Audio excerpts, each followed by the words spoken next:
WCG. 단타 교전이 자. 퍼지. 자, 라이트닝 실드. 실드 걸면서 안쪽으로 파고듭니다. 자, 밑에 못 거부터 잡는 들어오게 못 들어오게. 밑에 거부터 잡는 게 좋은 플레이예요. 자 일단은 근데 병력이 꽤 돼요. 됐어요. 어. 와, 됐어요, 좋다. 아니 요거 라이트닝 실드 한번. 자, 라실 공각. 지금이에요. 찍고 타이밍. 요거는 제일 라이트. 자, 이거면. 이러면 와, 오크가 잡습니다. 어스케이커. 물렁. 자, 아크메이지 조심. 아크메이지 아무도 없거든요. 잠깐만요. 아크메이지 뒤에 뒤로 샘플리. 또 사망이에요. 이 코인. 엄청나게 화려합니다. 네. 자, 모탈 팀이 좀 노는데 위치를 잡기 위해서 어쩔 수 없었죠. 피드. 뭐, 아이고야. 브리스트까지 4기. 싹도 갔어요. 자, 그래도 더 봐야 돼요, 이거. 자, 임페인도 6대를 찍으면서 로봇 선수. 네. 자, 프린트 할 거. 버텨줄 수 있나요? 그래프로는 자, 요거 앞라인은 금방 네. 녹일 수 있을 것 같기도 하고. 와, 마킹 모션 있었는데 쓰지도 못하고 전다. 걸렸어요. 자, 그러니까 갔죠. 에라이 보였다. 공격이다. 에라이 넥서스. 공격이다.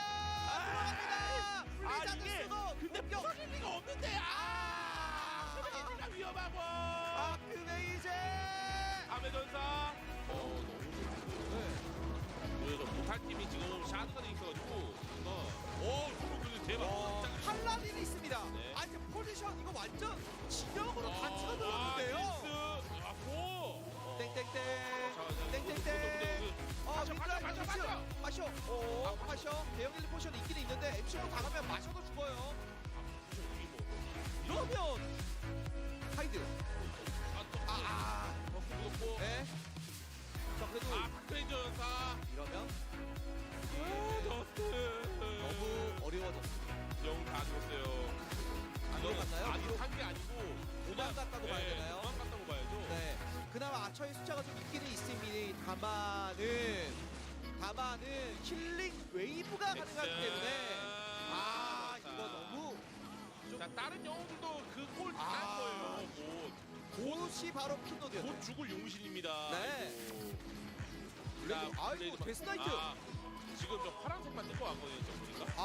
무슨 약간 그거 같아요. 지금 식당에서 메뉴 나오듯이 자 두 번째 데스나이트. 이거 못 막는 타이밍이에요. 그렇죠. 애초에. 이게 저 타이밍인데. 이게 볼텍스. 맞아 잡아요. 맞아가 좋네요. 지금 우측에 업데드가 확실하게 지금 맞아 점사. 지금 그리고 힐링 스프레이를 방금 전에 마다 쪽이 많이 던져가지고 슈먼 쪽이 완전히 녹았어요 지금 방금. 이렇게 때릴 수 있을 만한 유닛들이 생각보다 많지는 않아요. 지금 현재 드라이어밖에 못 됩니다. 그래서 블리자드의 힘을 믿어볼 수밖에 없겠죠. 블리자드. 블리자드가 해답이었나요? 칩트. 자 영웅 때리겠죠. 버티나요? 디스펠. 힐 받았어요. 이제 마킹이 던져가지고 방금 이제 자 칩트는 아무도 못 아크메이제. 아메가 조금 빨리 죽었는데요. 자 그리고 키퍼. 이게 신경이 완전히 잡혔어요. 네. 토탈 못하고 잡히고 잠깐 이렇게 되면은 일단 버텨보려고 노력합니다. 점사 안 나가게. 힐링 스프레이. 게임 많이 어려워지는데요. 이거 경기 결국에는 일단 버틸 수 있나요? 이거 버틸 수 있나요? 힐링 스프레이 뿌리면서 버티는데 버틸 수 있나요? 알케? 알케 사망. 돌리는 거예요. 그렇죠. 돌아옵니다. 한 번 더. 약간 오늘 플레이는 약간 노진호 선수의 예전 느낌이 좀 나는 듯한 느낌이에요. 돌아오신 플레이. 네, 돌아오신 플레이입니다. 대힐프 한번 먹었고, 네. 그다음에 만화 한 번 더 있어요. 한 번 이러면 더. 깨질 수 있습니다. 이게 이러는 사이에 깨지면서 엠블럼까지 같이 나왔어요. 스샷 타이밍이라는 얘기예요, 이게. 하나, 둘, 셋. 코너! WCG 폰트를 우리가 좀 홍보를 해야 돼요. 한번 PPT를 만들어볼까? 이빨 좀 그만 보이라고 너 그만 좀 웃으라고 너 병 걸렸어? 인턴이면 인턴답게 어디 지금 팀장님 말 함부로 끊고 말이야 지금. 편하게 너희들도 나를 대할 수 있게끔 상황한 게 그런 거 없어. 편하게 얘기해도 알지? 씨. 알겠어. 자. 아니 듣고 있니? 진우야 너 한번 뭐? 의견. 너나 잘해. 우린 알아서 해. 보고를 똑바로 해야지 욕을 안 먹을 수 있어. 어이가 없다. 아, 오늘은 내가 특별한 사람들을 모셔왔어. 친구 있었어? 와 제대로 날렸네. 나도 열려있어. 부러워? 나 지금부터 시작할게. 뭐 끝이야? 자꾸 그런 식으로 버스 타려고 하지 마.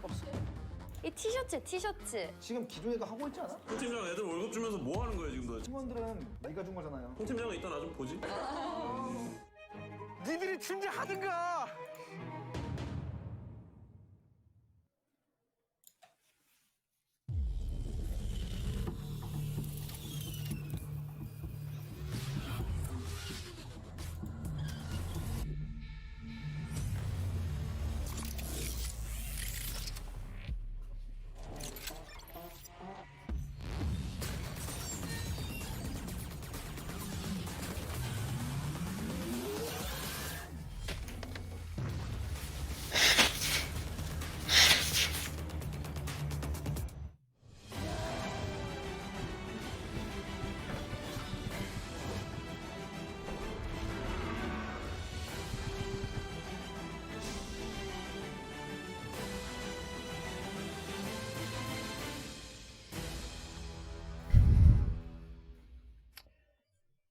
Welcome back, ladies and gentlemen. Last play day of the group stage of the World Cyber Games Connected 2020. $19,000 on the line here in the Team League. And we finally conclude the 4 teams that will make it into the semifinals. My name is Neo, and the man who doesn't mute himself when he's blowing his nose is Mr. Remo Demo. How you doing today? I thought I did. Oh, Did we I- got did I a miss, like, echo, not echo, just on echo, ladder, echo, but echo, also in echo. Discord. Well. Remo, echo. Lots of echo. I guess you will fix that in a second while I introduce the matches for today's broadcast. What a wild start. We got ELL. They're 10-0. They're basically the ex-lords of the World Cyber Games. They're facing the Squid Squad. There's a tiny little chance that the Korean team of the Squid Squad is making it out, but they have to show up today. We also got the Lao Pao Esports Club versus the Fanboys of Pink. So, 2 clan wars here. Man, this group stage has been with us for quite some time. First, I don't know, how long was it? 4 weeks, 5 weeks, 6 weeks of one-on-one, and then 2 weeks of 2-on-2, and team action is absolutely fantastic. And yeah, we got 2-on-2 for you. Every team has 3 players. They're gonna face each other in 2 2-on-2s and 3 one-on-ones to determine the winner of the clan war. And today, the top 4. Audio better now? Yes, it's wonderful, Rio. Sounds wonderful.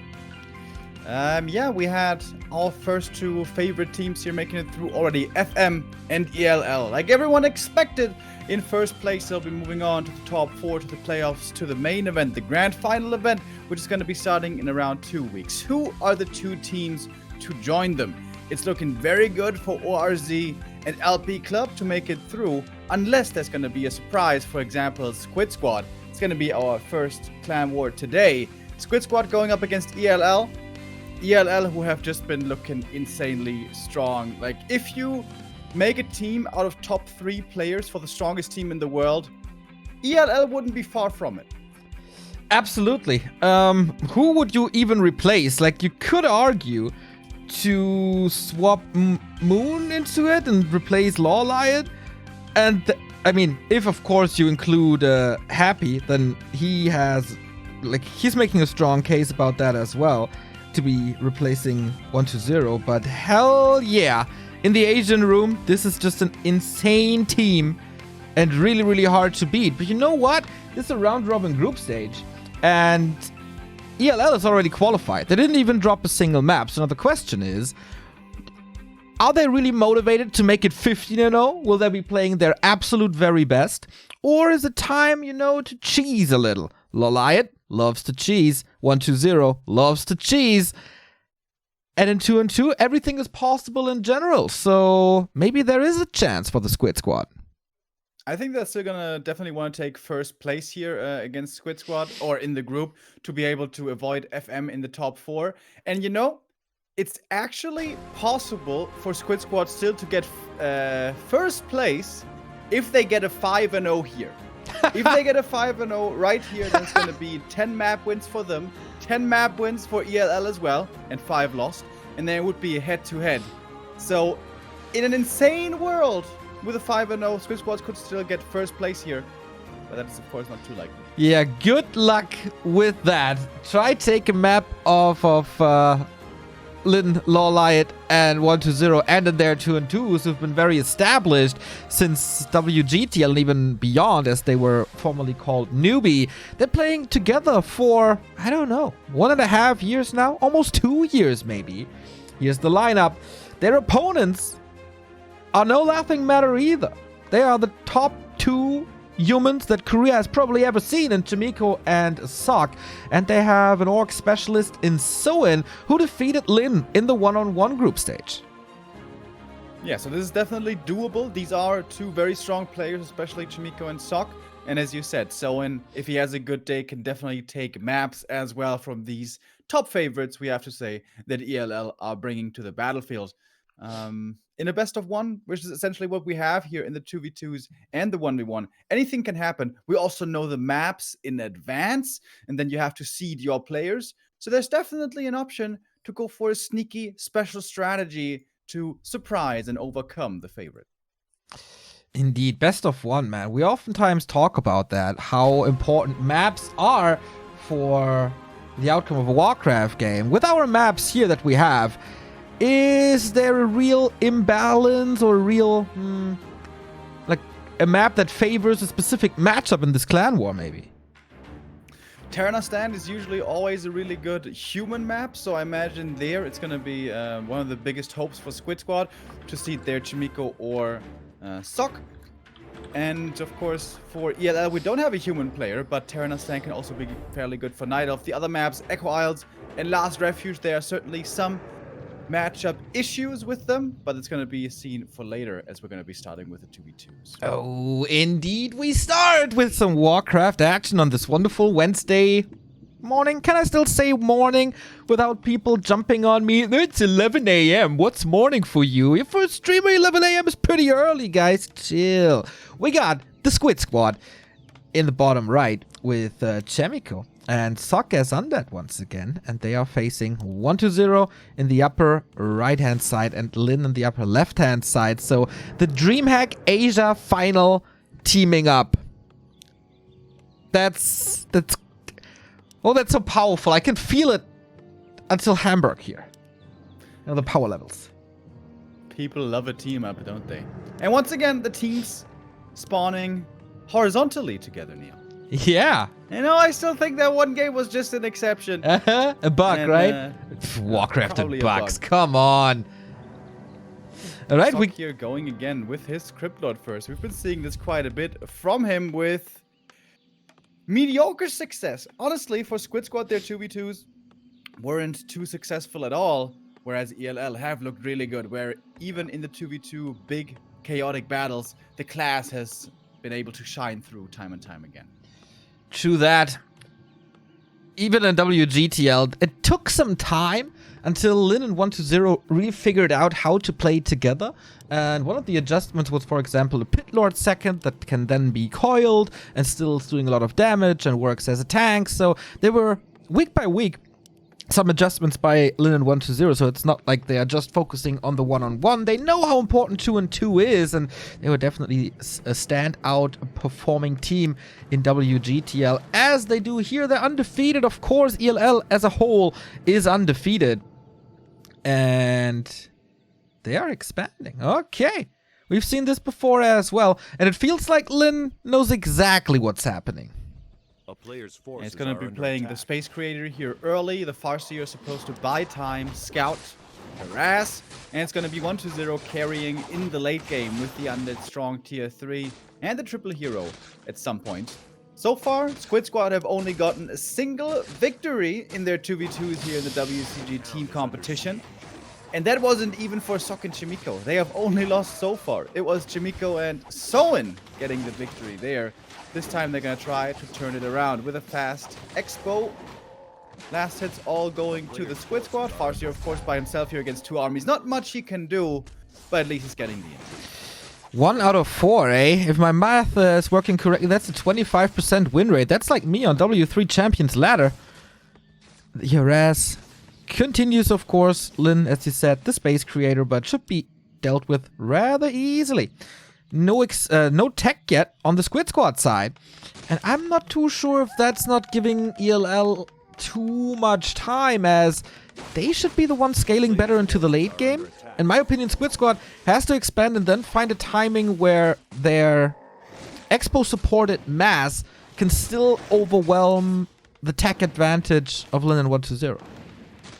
Yeah, but with how much expansions always slow you down in the tech, I imagine 1-2-0 will get tier 3 and triple hero before he's going to be under a lot of pressure. I really love seeing this teamwork expansion nowadays, where one player sets up a tower, like we see here the Undead Tower, and the other sets up the expansion. So with combined forces, they try to get to victory. The power of friendship that we see time and time again in 2v2. Beautiful. 1-2-0, creeping a lot with his Crypt Lord here. Big camps as well. He started off with the merchant creep and now is going for the enemy mercenary camp. So he's gonna be getting up to level 3 very fast.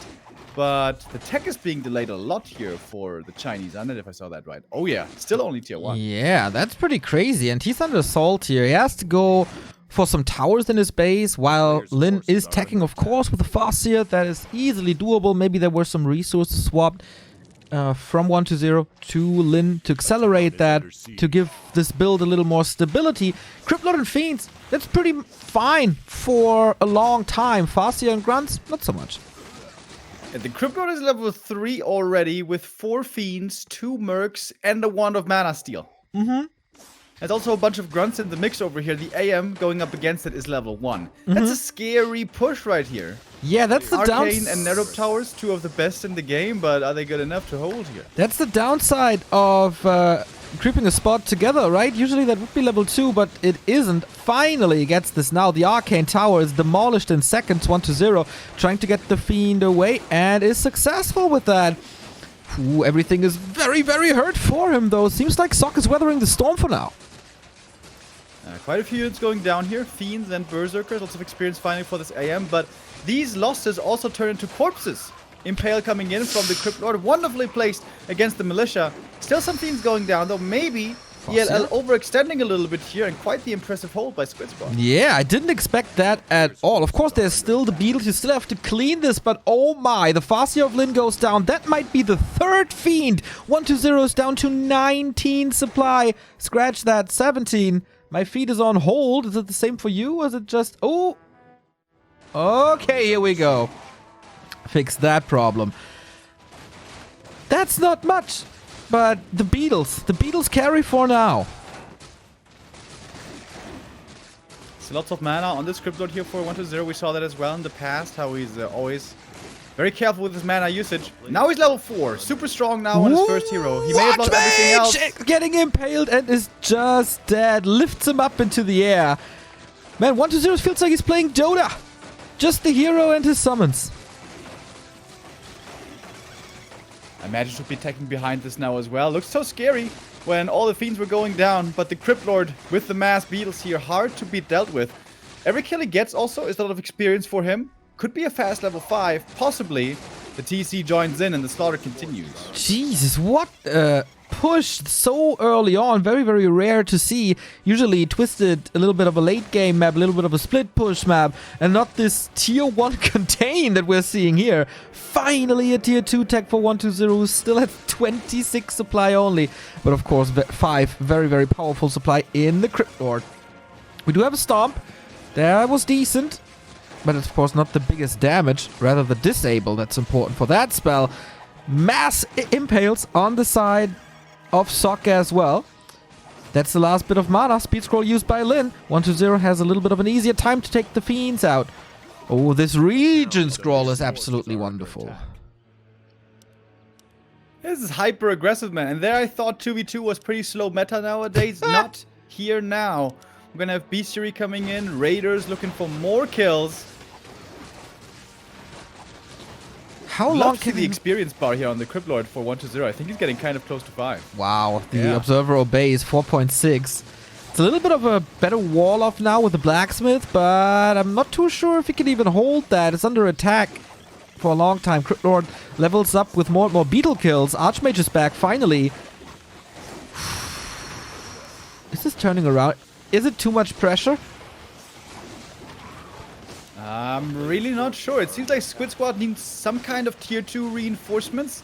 And I imagine Sok should have started attacking a little while ago. Oh, another wonderful Impale right there. But it's a level 2 Impale, I believe. Finding a few more Fiend kills. 1-0. This was definitely expensive for him. TP out by the AM as well. He was threatened. Going over to the expansion. The shop there is wonderful for more and more Clarities and Region Scrolls. A few more Fiends going down. 1-0 truly has been losing a lot of army. Sok now has reached tier 3 behind all of this. Okay. Finally can go into some units. Yeah, he went into ghouls mostly, so not the big expenses on going fiends. And okay, there's still 3 fiends. Crypt Lord needs some mana. Everybody needs some mana. But the one with the statue is Sok. So he dashes out another Impale. I don't know, these raiders seem really vulnerable. Yeah, if you're out in an open field and you can ensnare and lock down targets and kill them off, they're pretty good. But diving into towers, when it's not that many raiders, kind of hard to do. Honestly, really impressive hold by Squid Squad. They are tier 2 now on the human side as well. We're going to have mass rifles coming out. MK second. And should be a lot of A-bombs joining in soon here for Sok as well. Didn't they lose the blacksmith, or was it saved in the end? Because that's a problem to mass rifles. He definitely had some rifles queued. Okay. I'm not sure about the blacksmith. Okay, maybe he you can certainly remake it. 2-2, tier 3 for Lin, who's now focusing on his own progress, but in the meantime 1-0 is getting slaughtered once again by the Crypt Lord, by the ghouls, forced into a TP, not without losses again. And look at this bruised up orc army. This man needs a heal scroll fast. The question now is, are they going to keep on playing aggressively or perhaps counter-expand? With tier 3 being done, Tiny Great Hall is an easy option. Question is if they feel that that's the wiser play or if then they're just going to get pressured too hard. It seems like they should have the time. As Chimiko here is still not even at 50 supply, not that rich. And the undead forces of Sok also not quite all assembled yet. I feel like this is going to be a big tier 2, tier 3 clash now. With Lin retreating, with Sok gathering more resources, with Chimiko finally at the tech that he wants to be on, but also the powerful heroes, especially this Crypt Lord of 1-0, of course. Many fiends were slaughtered, but there's still some on the field. Supply-wise, 1-0 is recovering a little. Question is, how fast can the Squid Squad go up to 70 supply and push them? I think it's still going to be a while. Sok, we see him here at 38 supply and not that much gold, really. Also only a single hero. Disease Cloud is coming in, which is going to be very nice against the Orc, but of course against the undead opponent, it does not have effect, as undead units are immune to Disease Cloud. Crypt Lord for 1-0 went level 3 Beetles, by the way. Not level 3 Impale. Huh. In a 2v2! Yeah, That could be so crazy. especially in the 2v2, exactly.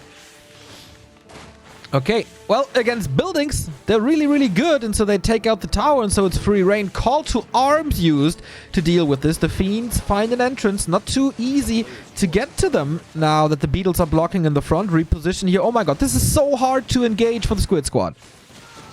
Yeah, 1-0, this is really smart. He's buying time, he's slowing down the production of the opponent, and he's creating space across the map for his ally, for Lin now, to set up the expansion. Excellent attack over here. Every kill he gets is a bonus, but even if he doesn't, just the economic impact of this makes a real big difference. And there we saw the Tiny Great Hall. Yeah. So now it's going to be ELL going up to 3 bases as well. 1-0, feels like he has done enough, it's going to TP out, and this time, keeps all the fiends alive. Yeah, and this time, there is a beetle harass in Lin's base. Just a little distraction, but they're on even footing with the supply now. Lin saving the peons. There is Boro, but he's right next to the lab. Can go for a scan. So who's powering up fast? It feels like 1-0 has finally arrived in the game, in the clan war. Like, he's stabilizing, he's not missing or losing the fiends anymore, making good calls. And I say that and almost getting cast accursed, but I think I'm right. Still tier 2, crazy. DK needs some experience here. 1-0 deciding not to go tier 3. Lich would perhaps take too long, but if the Death Knight gets up to 3, it's going to be a big help for him as well. Problem is, there's no orb for 1-0. That might be even more painful than having a Lich. But speaking of painful, these beetles in the main being a true headache. Yeah. Not relying on the fights. Now it turns into a more normal Twisted Meadows game with the split pushing. We got Kodos and Raiders moving to the left-hand side, moving to Sock's base, who just moved out to the middle, making his base as vulnerable as an undead base can be. There's a lot of gold on Lin. Is it Zapper time? Zeppelin. Oh boy. I don't think they see this coming. Zeppelin drop into the back. Could be a haunted kill. Is there a TP on Sock's side? I think there should be, right? I don't imagine he used it before. 1-0 is finally taking tier 3. Getting some upgrades. He's getting ready for the late game. But there's a big push by Squid Squad rolling across the map.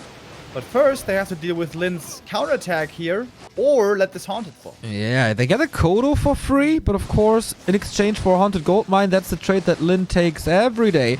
One Raider saved into the Zeppelin last second, but he can't really help in this defense. So, is it time for the Goldmine to fall? Yes, it's done. So now what? Do we have a TP? Do we have a speed scroll? How do we get out? How powerful is this push really? It might just be a base race. We've been seeing plenty of those on Twisted Meadows over the last few weeks. And 1-0 unwilling to TP to his allies' aid. And Lin also letting his main base fall. But I guess if they can kill 2 main bases in a trade for only one of their own, that's a good trade indeed. The fortress is gone. No more tiny great holes. No more potions. No possible torrents. But the base trade just continues. 1-0 caught a little. This DK under a lot of pressure. But he TPs out. Holy. Was there a minute without a fight in this game? Yeah, it's been going non-stop, full throttle. Really fun. Really cool to see. Sock should have the resources here to remake his Haunted. Can certainly get some resources from his ally. It's exactly what we see. Lin is super low on lumber. So that's the biggest problem for him to reset up his main base. And this game has gotten quite weird quite fast. Chimiko has a big army at 70 supply, but it's only tier 2. And of course we have Impale and Stomp to consider as well. Okay, time for one big breath. Tier 3 for 1-0. Destroy upgrade. Lich. Orb. All that good stuff. Mountain King with the Sobi. Fantastic. Mana potions here close to level 6. How good is the ultimate in 2-2? It's kind of the same as in 1v1. It's better than most other undead ultimates, but it's not amazing. Oh wow, misses the Impale.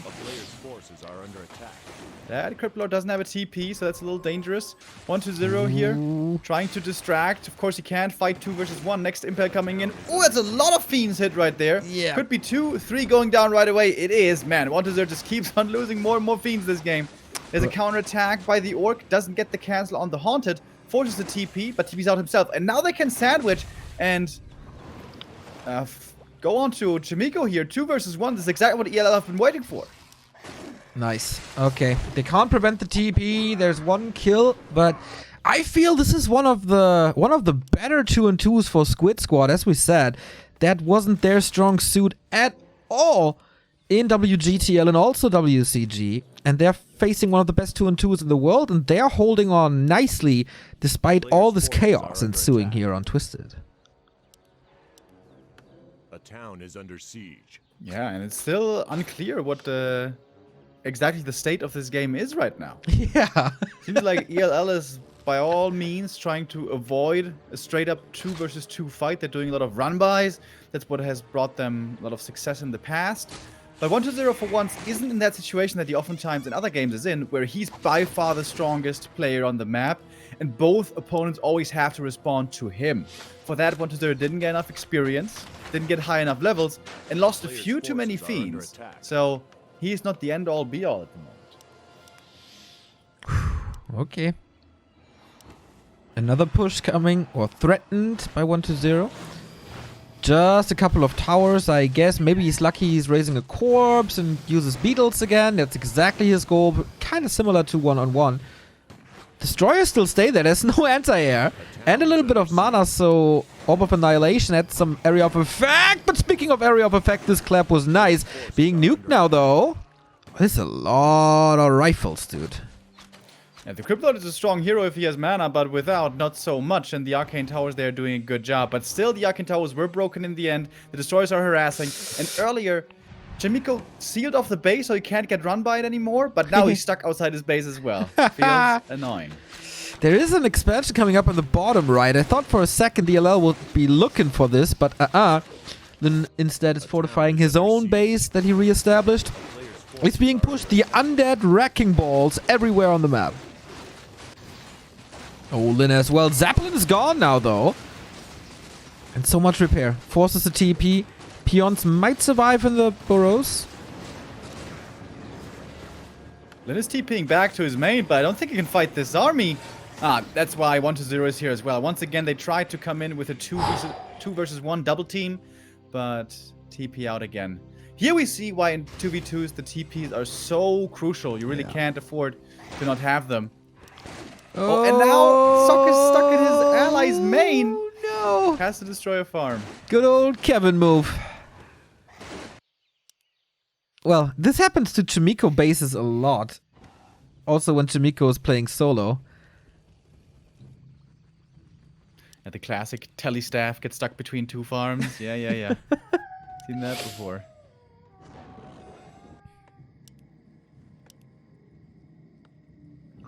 Okay, and again the question for the 5th time now, where's this game going? We do have a lot of anti-air by now. The gyros are of course a good option, but you need them in masses. It's rather a scout at the moment. Do we have a big final fight at the moment? Just 1-2-0. Well, the Clap doing a good job. Impale, there's enough mana for it now, but still 1-0 doesn't want to engage into a true fight. It's going to lose more and more Fiends. Man, this must have been like 12 Fiends going down or something like that for 1-0 this game. Yeah, also 8 town portals on either side. That's why the armies aren't at 80 to 100 supply yet. Okay, the gyros clear the air. Is under siege. But Linen 1-0. Powering up. Will they push through this needle hole? I'm not too sure that's the best idea. A player's forces are under attack. It seems like Squid Squad are stabilizing, but we have to keep in mind how much gold is left as well. We can see 1-0 is going to run out of resources in about 2 minutes. Sock's going to have more time in the main as he lost his Haunted, but the expansion for Squid Squad is also going to run out much sooner than the enemies is. So a lot of factors here to keep in mind. Now Squid Squad are going into high supply. Sock is breaking up keep as well with more and more A-bombs. May they be sandwiched here, though? Impale was nice. Level 6 for Sock. And we do... Wait, was that a bird or just Locust Swarm? I'm not 100% sure. Mountain King getting focus. He has the invul that keeps him alive. TC as well will need to use that invul. There's of course a lot of hero focus potential, especially here from 1-0, who's got high mana now. The rifles are strong, I guess, for damage output, but if they get stunned, not so much anymore. The AM in trouble. Colonova focus fire. Almost goes down, repositions TP over to the expansion, and that leaves Sock all by himself. Okay, that's not too great here. The Crypt Lord has only a staff trying to fight out, but that is an impale, and that's of course the best solution to staffing Crypt Lord. Oh boy, it's not good. The MK is about to hit the deck as well. Lots of red units for Linen 1-2-0. Maybe they can get some counter kills. Drop the supplies. Chimiko's still at 67. His rifle army is good damage over time. But the hero's missing. Yeah, Squid Squad have the stronger army here, the bigger army. It was ELL really relying a lot on hero kill over here. They got the Crypt Lord, but the rest survived. Have to fall back now. Forces not big enough anymore. 2 Fiends stuck in the main. More Fiends being lost for 1-0. We've seen that before. Is the MK getting close to 5, by the way? Clap 3 is a powerful, powerful spell, I heard. A town So, is under did he siege. buy him back from the tavern? That costs 1,000,000 gold. All right. Necessary, I suppose.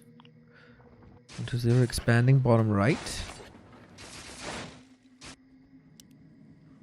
A player's forces are under attack. Is Lin so rich? Oh yeah, 1,600. Very attackable base though. Very exposed. Yeah, these few ghouls are not enough to get the cancel over here. Oh, a few beetles come in now as well. Okay, it's a lot more damage. Yep, that's a cancel. Lin is coming over trying to save it, but I think he's too late. He also spent all of his 1,000 gold. It was not cancelled. Ouch! Super cheap expo cancel. A player's forces are under attack. It's gonna be a few beetles going down. This might be TC5, actually. Which suddenly makes it possibly worth it. And again, we go into the economy. Impale Nova could be super scary for these peasants. And there it is! A lot going down. Crazy AoE, of course.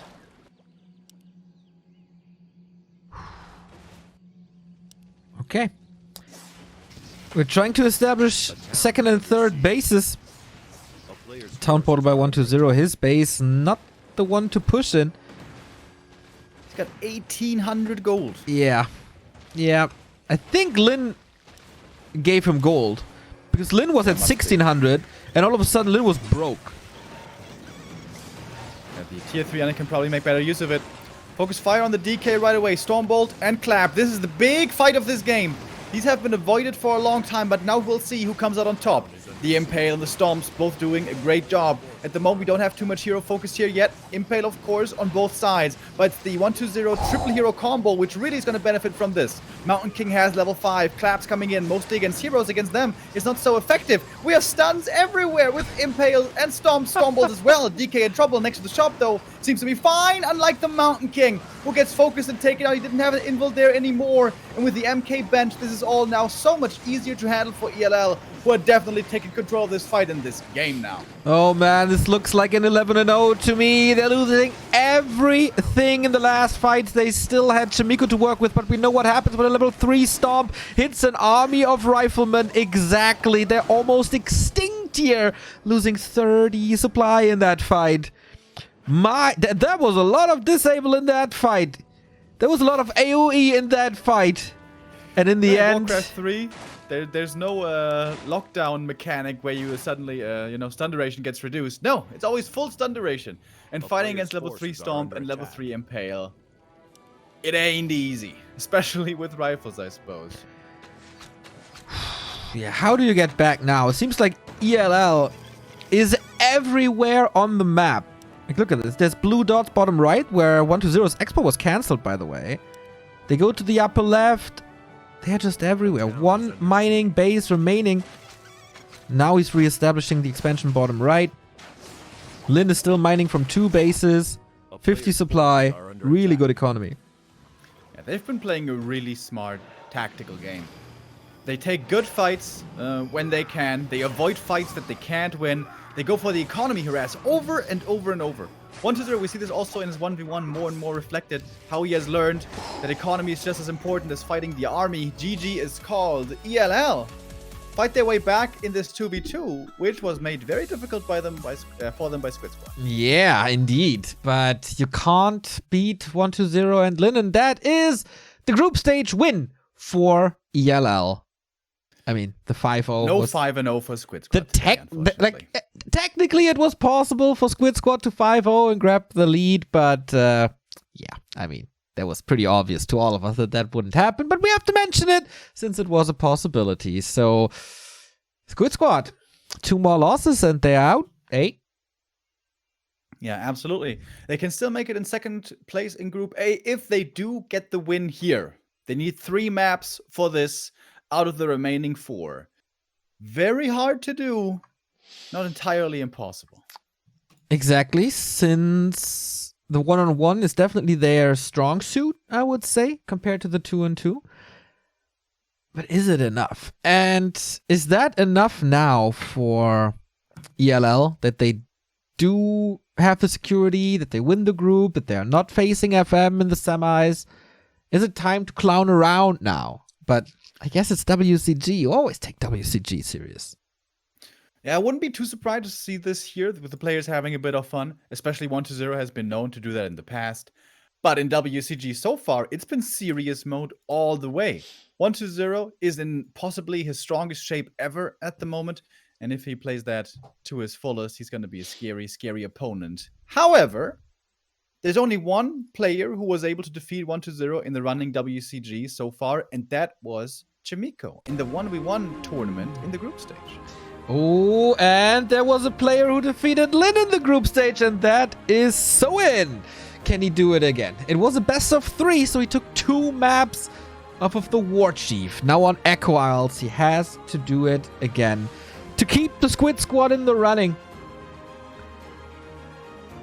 Big pressure on small shoulders.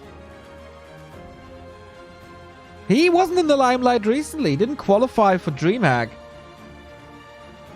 Didn't make the deepest runs, but in Orc Mirror, he's always up for a surprise.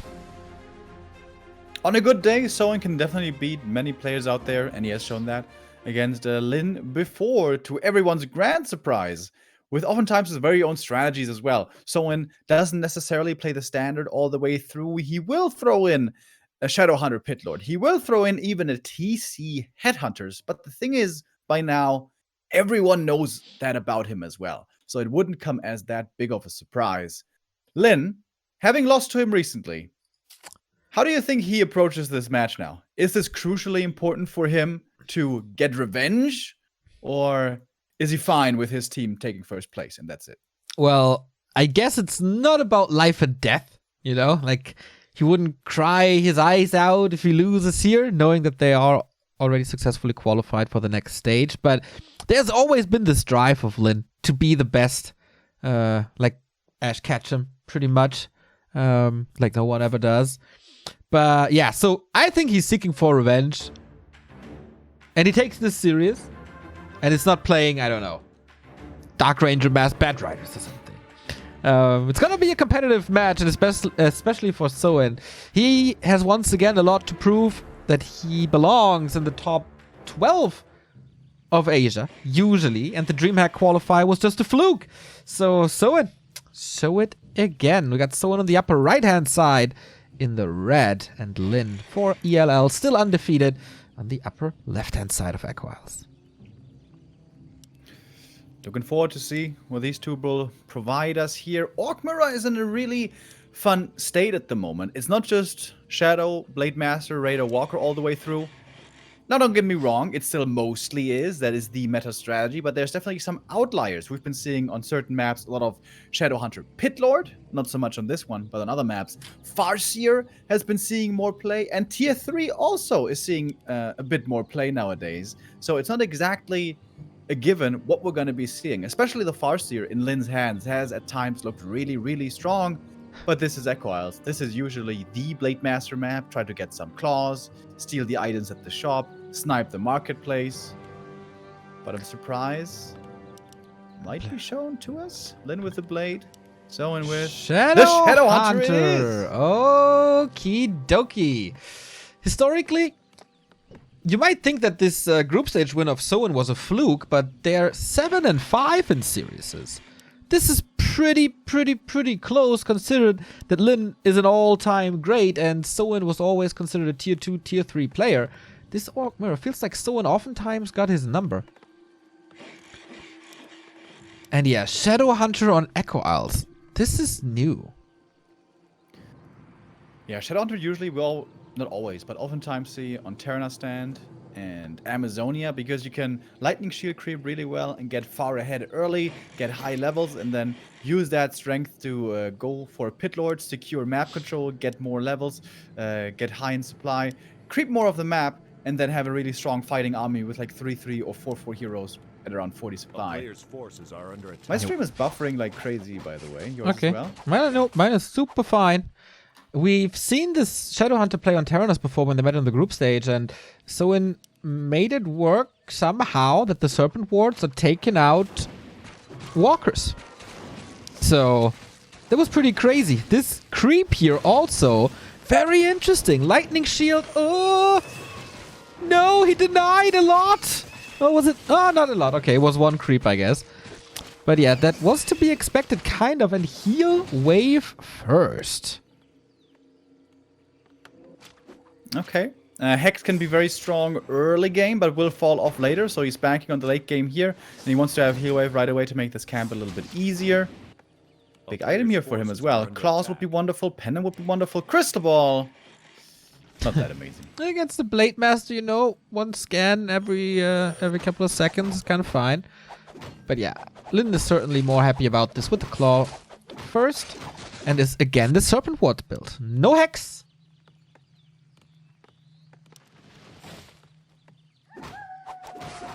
Yeah, once these get to level 2, these Serpent Wards, they're gonna have a lot of damage.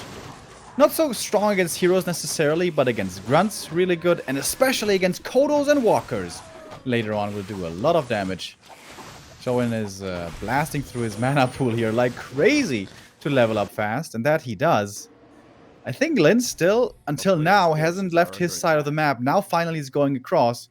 He's going to find out what's happening here. Showen going for more mercenaries here with a Berserker, even more damage added in. And now the Blade sees the Serpent Ward. Now he knows what's up. Okay. Yeah, no scout until now, huh? And not trusting in grunts at all, rather build a ranged army. It's quite some damage. Wonder who's getting the middle.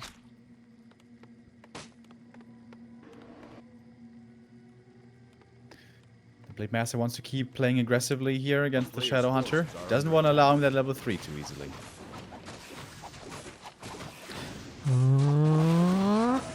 Got it. And the triple circlet. Getting a little busy on the Blade Master's head. And look at the micro sweets. 3 units around with the help of the little pawn there. Feels like Lyn is in control. Almost got the block there as well into the main, where perhaps he could have gotten another kill. And now, how Showen would have loved to have Hex for this kind of situation. That's not a kill. Oh my god, Yeah. gets the grunt as well. Yeah. Maybe he gets the Shadow Priest. Oh boy. Okay, that's a lot of kills though. Speed scroll with the grunts, and he stays in the base with the Blade Master to add more pressure to the economy. It's just enough. The speed scroll is enough.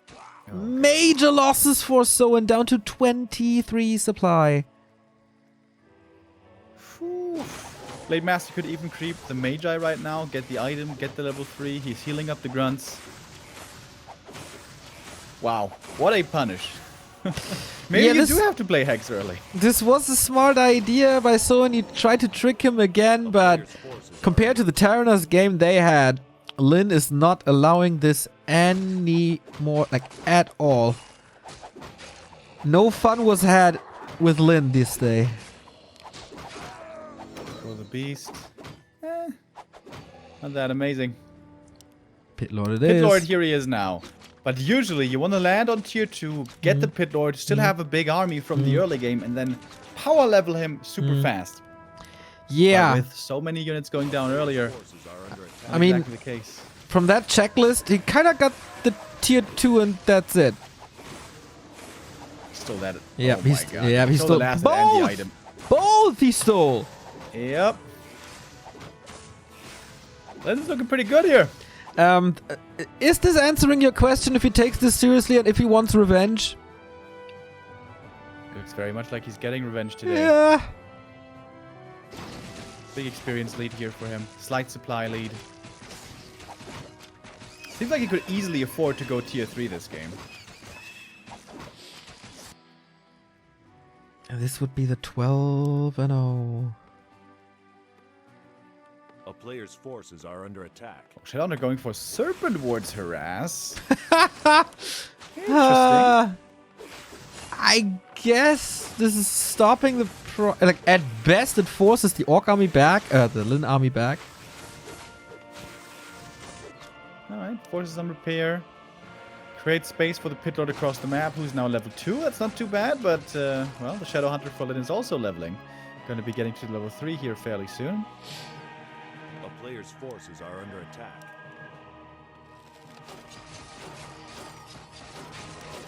Okay, well, only a Gloves of Haste on the Pit Lord. And he will get one more item here. But that's about it. He's not pimped enough, I feel. Shadowhunter again with serpent wards. Have a snake. Have another snake. Guess who's coming though? Oh, this is the power of Hex, by the way. End snare, right click, no TP. This is bad. This is bad. Snare. A player's forces are under attack. There's Base no created. way he wins this, is there? It's not looking likely. So he's going for the Tavern Revive. It's going to be quite expensive. He doesn't even have clarities, by the way, so he can't... Oh, no, he does have on the Pit Lord. He can give that over.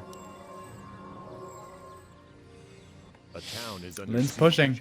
Looking to close out this game. Yeah, and why not? He has a 12 supply lead with the same tech, with better heroes, and better inventory. And now the Scroll of the Beast can even be good for a bit. Only thing missing here for Lin seems to be the Kodo. Other than that, he's looking in excellent, excellent shape. A player's We have Pillage as well coming in. And here comes Soen. Ready for the defense. Can he somehow force this back? He will not tap out until the last green-skinned unit has fallen on his side. It's about Squid Squad's survival.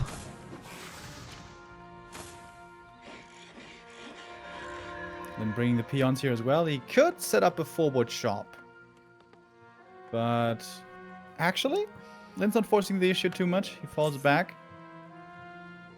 Going for heal scrolls. Double heal scroll. Oh boy. This is great against Cleave, of course. And in general, this is great. Maybe an invul is missing, but does he even need that against Shadowhunter Pit Lord? I think hero focus potential is very limited, especially without Hex, so he knows. And time for more mercs. Yep. Berserker at least. forces are under Lin into upkeep. Double heal scroll. This is the power spike. Lin's so incredibly strong right now, and Soen will hope that he's strong enough to push this back, but it's not going to be easy. B-Series also lost. No Kodos here for Soen. Also no Kodos still for Lin, which I'm certainly still surprised about. Oh, saves the peon into his shop. That was sweet. At least he's styling a little.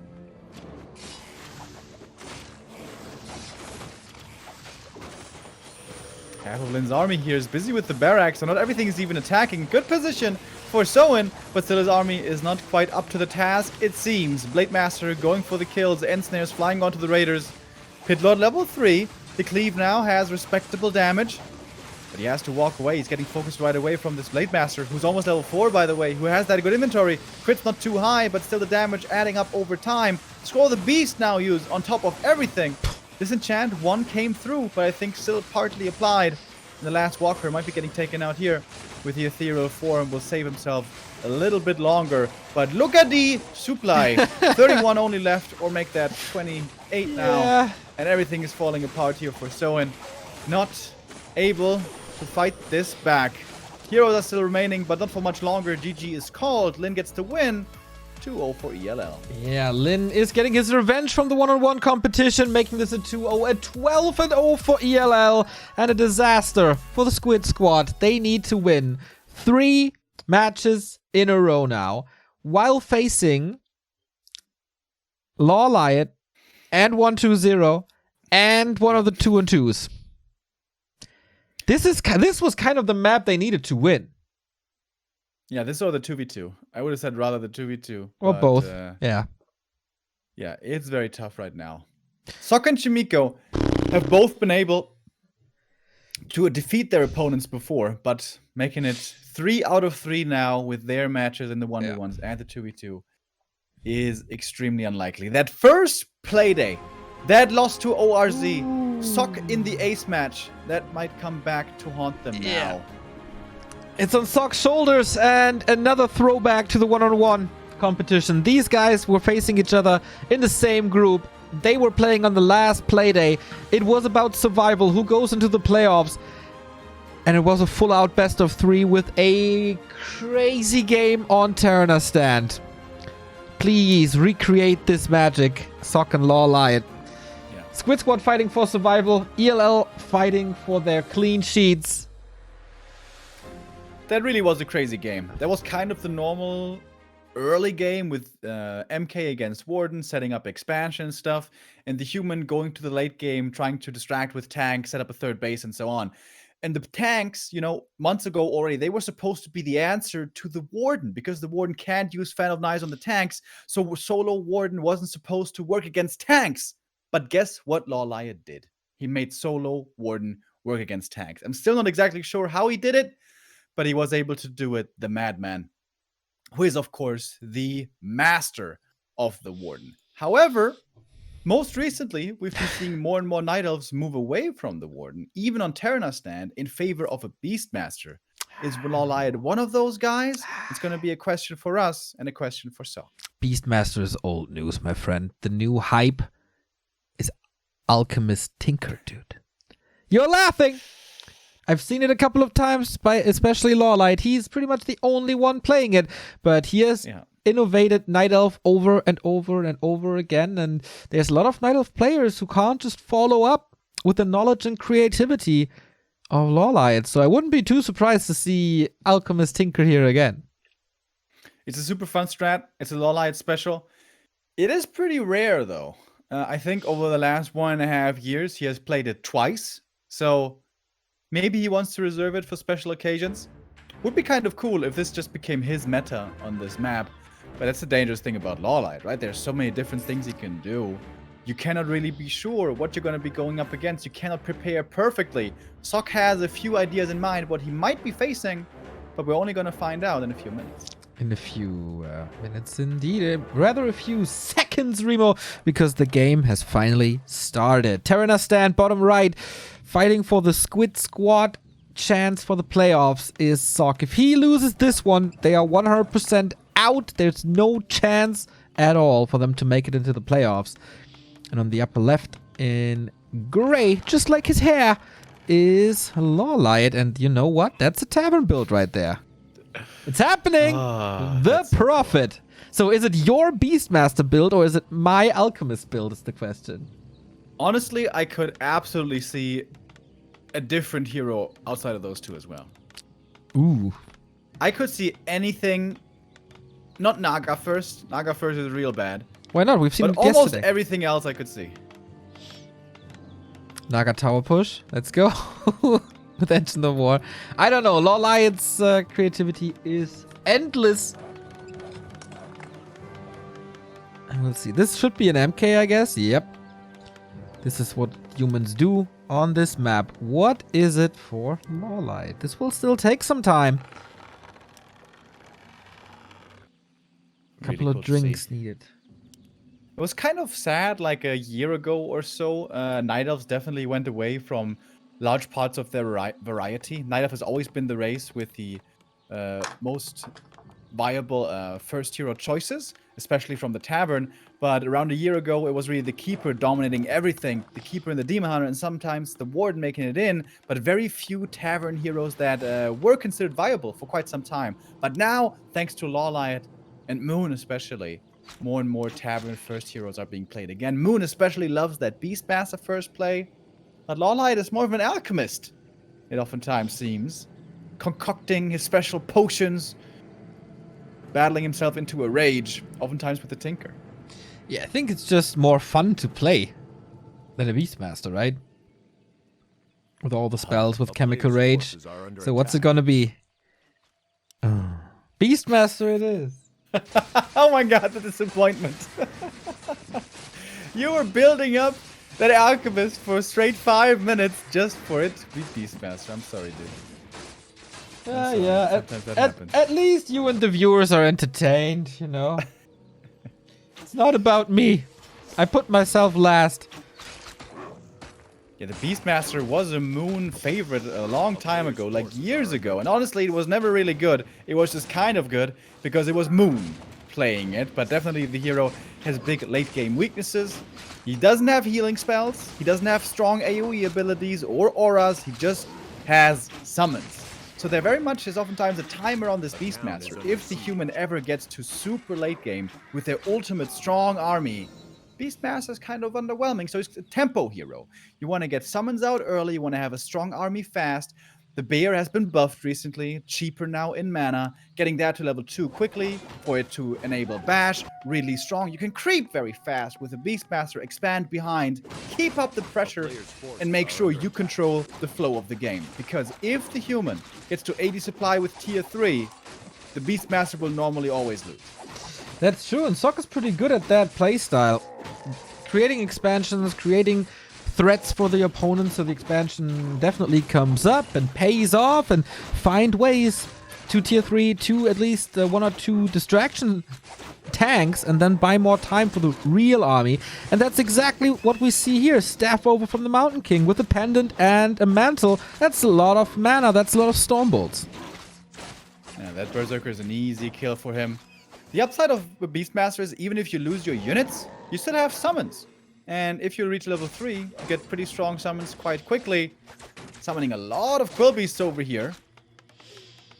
Not so many bears yet, only the single bear has been summoned. Beastmaster is now close to 3. Mountain King, what's he going for? Boots as well. You can still look for quite a few kills. These archers are having a tough life. A player's forces are Okay, under is the right clicks enough to deal with this? This will take a long time. Overlay playing a little trick on us. It's not quite TC first against AM. How is that happening? That was level 3 now for the Beastmaster, and with the early Bash Bear. Oh, he can't staff across the map himself. Guess what? There it is. Telestaff, Bash Bear time. And Peasants not having such a good time. No, not really. This is a lot of damage. This is a lot of damage indeed. The tower, 100% cancelled. Okay, no. Where's the footies and everything? Yeah, on the left. Wait.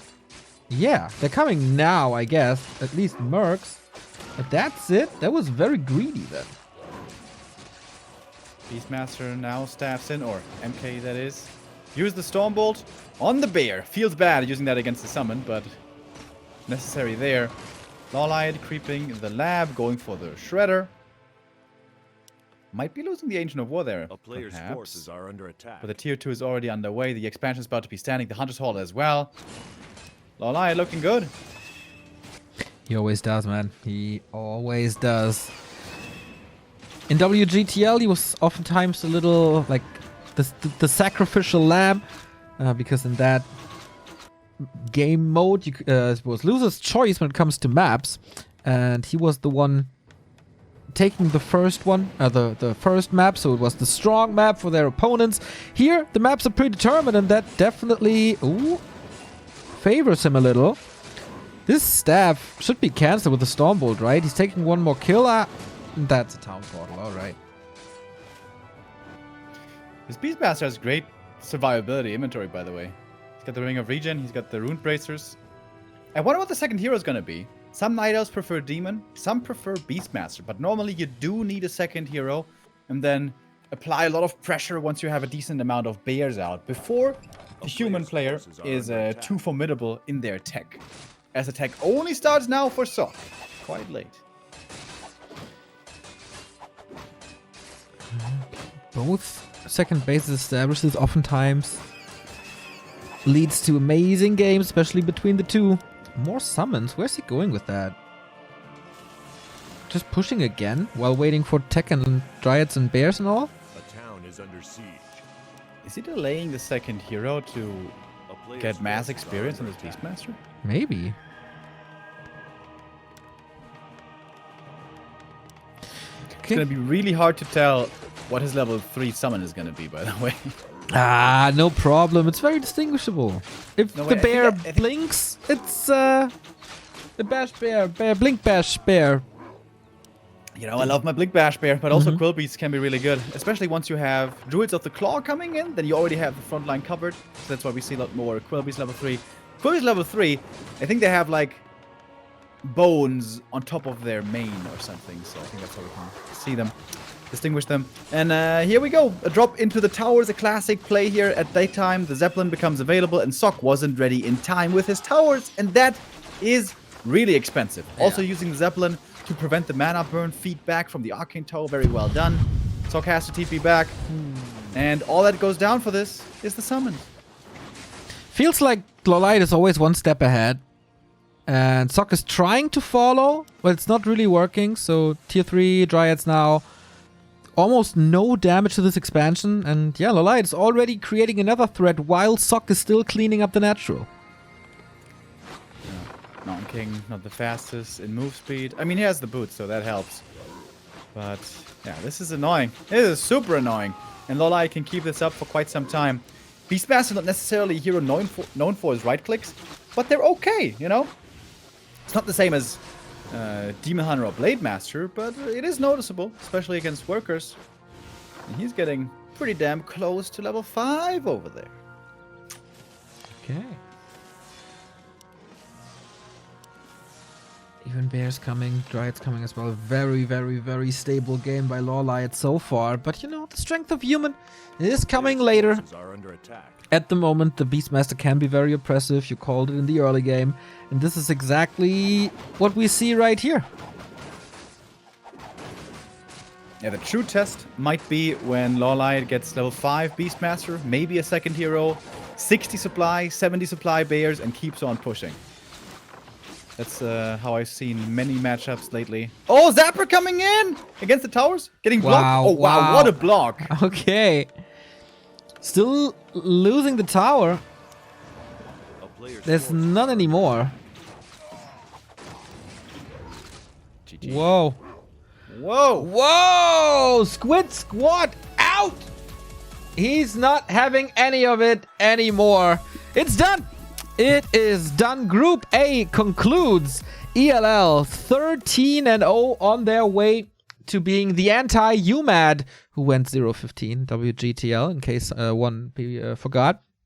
Squid Squad out. They will end this group stage with a 1-2, and that means that ORZ is in the final 4. That is incredible for Linguagua, for Shao Kai, and for Alice. 2 good friends bonding together, not the craziest solo players, but they made it all the way into the playoffs, into the prize money. That's a great story for these Chinese tier 2 players.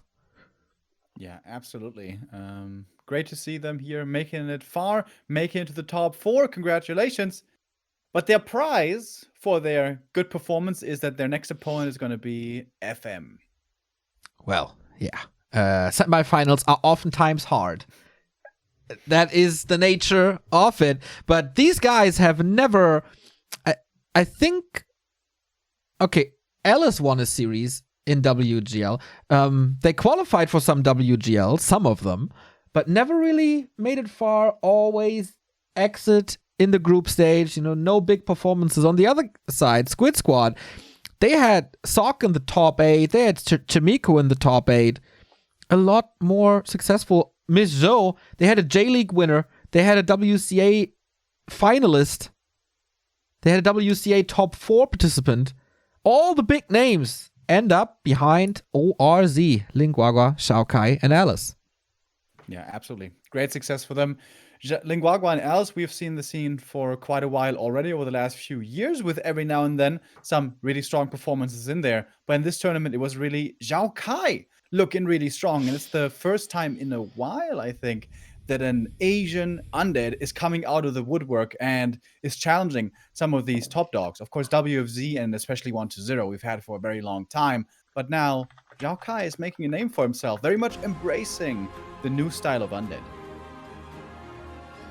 Okie dokie. What's next? The 2-on-2. Sok and Soen with Orc Human versus Lin and Lawlight. The old school Orc and Night Elf combo on Nullwood. Can Squid Squad at least be the team that ruins the clean sheet for ELL? Or will they just stomp through this with 15-0? How much motivation do you have now? How much... Limited, I would say. There's nothing to gain. I mean, Yeah. WCG is the big stage, big prestige. But yeah, ELL, of course, still in very high spirits. They are first place. They're going to be looking very convincing to make it to the grand finals, most likely. And yeah, being undefeated for so long, the team spirit must be really good. For Squid Squad, what is their communication sounding like? I hope that they can lift each other up and give each other some small pep talks, and that there's no blaming going around. But normally they are always very nice to each other, and I imagine that will be kept here as well, that mentality. But yeah, doesn't feel good. That much we know for certain. yeah. We also know that Tomiko, Sock, and so on are very, very good friends with Lawliot. So just defeating him, poking a little, that's important in a friendship. You always want to be better than your buddies. And that went very, very sideways for Sock so far. So maybe he's seeking for revenge a little for this Beastmaster play, for the Sapper especially. There could be quite some motivation, but of course they will be sad they are not like that. They are again the disappointment of the league, just like in WGTL. I don't get what it is. Why is that? They are such strong players, but for some reason in the team league it just doesn't work out. I don't know. We have to ask them someday. Maybe they need a coach. Yeah. Maybe they need my help. You can't coach everyone in the scene, right? You gotta pick like a few selected ones, a few chosen ones. Squid Squad, give me a call. We're gonna talk. As we move on to our next 2v2, Nullwood. Let's do it. Nullwood, Remo, you love this map. I wonder how long it will take this time to see the fountain on this map. Way too long, dude. Way too long. Normally it's like 3 minutes, 4 minutes. What's your until guess? the though? armies start running around. What's your guess though? I'm sensing. Let me. Okay, I have to touch my screen a little bit, just where the mini map is. You know, feel it, sense it. I sense a health fountain. Well, I guess I have to say mana then. Yeah, you're making this really exciting. Yeah, you know, Neil. I'm a scientific guy. I don't believe in this superstitious stuff. But sure. You're going to Gonna say church mana. every Sunday, dude. Yeah. I mean, Yeah. religion is scientifically proven to be true. Haven't you read the Bible? Come on now. So, Blade Master coming out for Soen. Sock with the AM. It is a mana fountain. How is it always a mana fountain? I think this version is rigged. It absolutely is not always a mana fountain. But Just like Twisted is just spawning vertically. Yeah, that's of course just me being silly. But I think that's maybe the For third me, mana it's fountain. like 100% serious or what? I think it's actually the third mana fountain in a row. Yeah, that's why I said health fountain. But you know, odds and stuff. It's always 50-50. Not again. I'm not awake enough to go into math now. It's gonna be a keeper opening here with Hunts, it seems like. Good old keeper Hunts. Definitely has some strength early, but also some serious weaknesses late game. We've seen that time and time again. And I'm surprised to see Lin going for a Blade Master. Lin's been playing some Shadowhunter first, Farseer as well, but a lot of TC also. But now it's a Blade. It's a double Blade Master, in fact. Yeah, there's a lot of good items for a Blade Master. It's a big map, so you need some vision. You need someone to roam a bit. The damage is kind of neglectable. It doesn't add too much to your entire army, like a heal spell or an aura. Okay. They value this more, I guess. Took quite a bit of effort here to take out the Merc camp, but take it out they did. Keeper is once again the space creator, roaming around, scouting, harassing, annoying. And for that, it's really nice to have that early Shadow Priest. For early Dispo. A player's forces are under attack.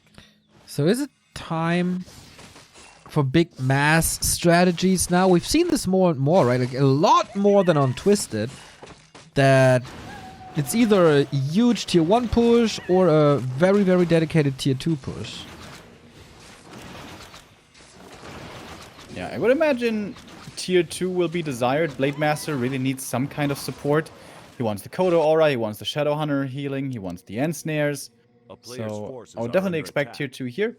It is tech as well by Lawlight, by the way, not double Agent of War Hunts. So either Dryad or perhaps MGs in the future.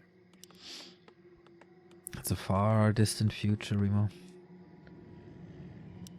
It's of course pretty nice for the keeper to always have Treants and Entangle. The Blade Master can like still roam, spend a little time at the fountain, use the next Windwalk.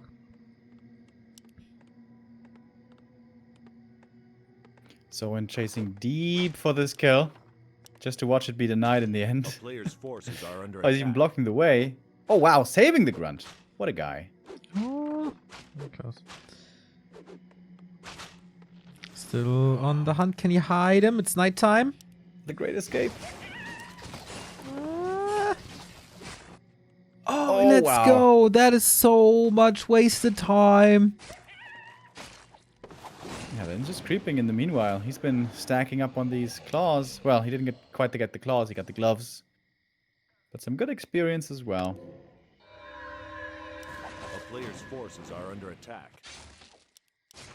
Shaman? What? Or Witch No Doctors. walkers?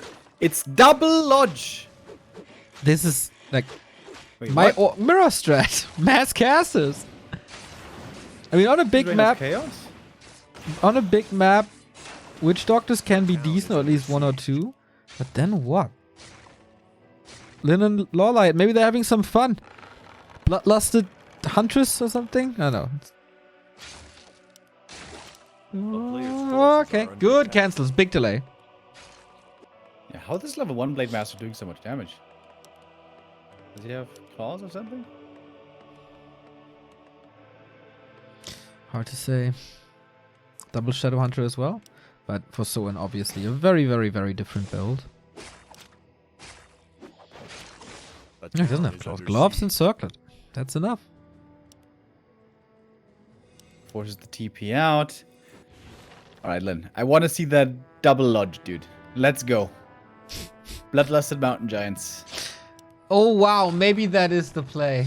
Dude, how big would they be? Bloodlusted energies. Maybe that's why they play it. They will, of course, always have mana, A the player's Shaman. forces are under attack. Bloodlusted Bears would also be nice, right? With Roar. It's a nice synergy, actually. He's he's Alright. doing it. Tier 3. There's the Shaman hut, bottom right. It's pretty cool. You know what?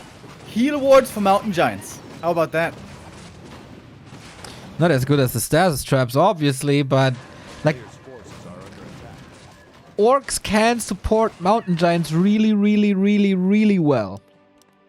Wait a minute. Lin is bringing his peons. No, wait, that was Soen his peons. Sorry. Can you use Spirit Link on them as well? On what? On mountain giants? Yeah. It's pretty bonkers, dude, if you think about I it. think that's worse. That's bad though, because they take like, you know, if hunts get attacked, they take full damage, and then that full damage is transferred to the mountain giant. But imagine you just link mountain giants together.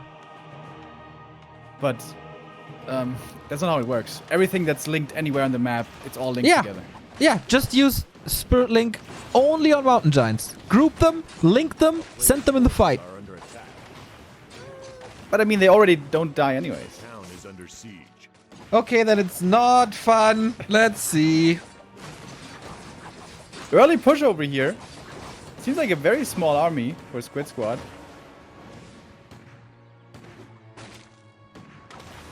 Trying to punish the greedy play. Oh, keeper in trouble. TP out. Good damage. Yeah, obviously, Lin and Lawlight need a little bit more time.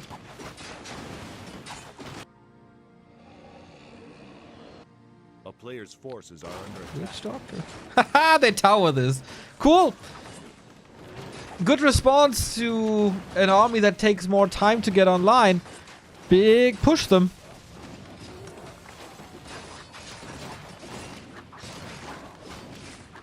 Can they somehow get out of this chokehold? This is a really hard push to force back. Honestly, super greedy strategy. Both going for tier 3, banking on the late game. And Squid Squad do the exactly right thing. Pushing early.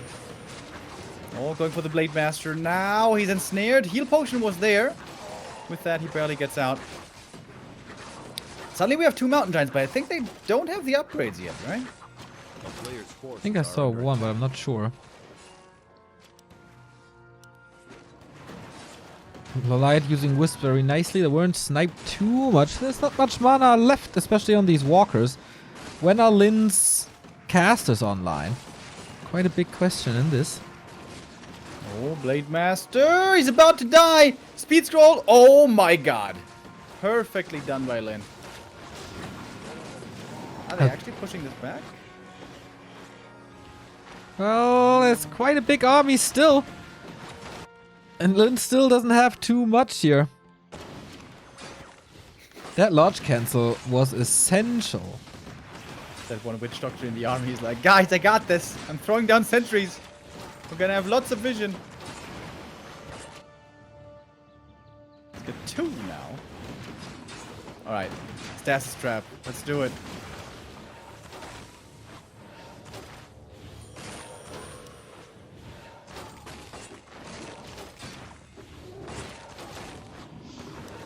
The taunt is so annoying. Whenever I see someone facing Mountain Giants, I still have his mimicking of the spell in my head. Torrent can't fight Mountain Giants. They only run around like chicken. Well, the good old days where 2, right? MGs were 6 supply. Oh yeah.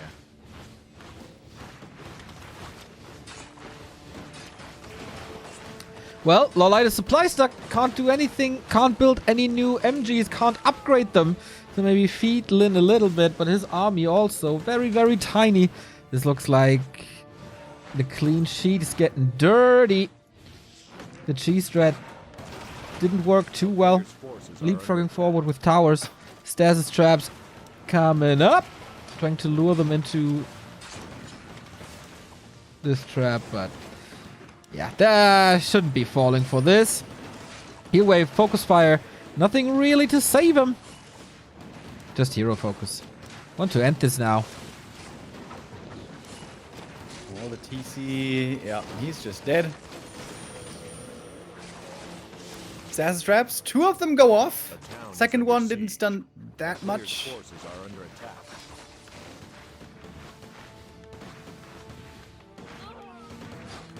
They're slowly choking out Lawlight here, bit by bit, building by building. There's not much left.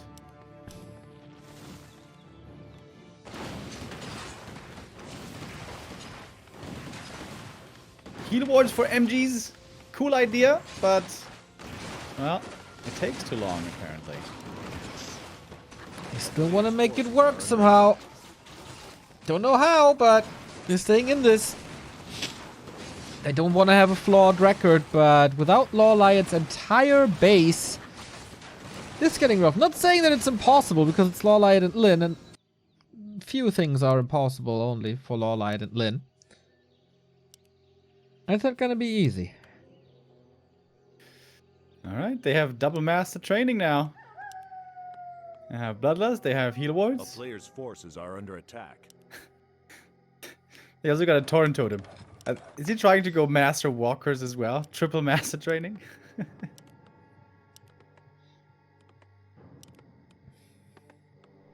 There's no fun for Squid Squad to be had. They push the next base. Tiny Great Hall. Okay, gotta get that 2 gold mine income back. Oh, he's got more than 1,000 gold, Lin does. I guess Starlight once again gave him a few resources. A player's forces are under attack. Torrent Totem taken out right away. But now we have the MGs in front with the heal wards behind. And Bloodlust!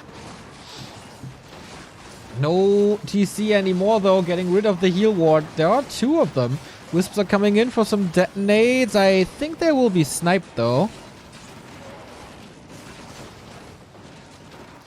How long can these Venom MGs damage is definitely stacking up.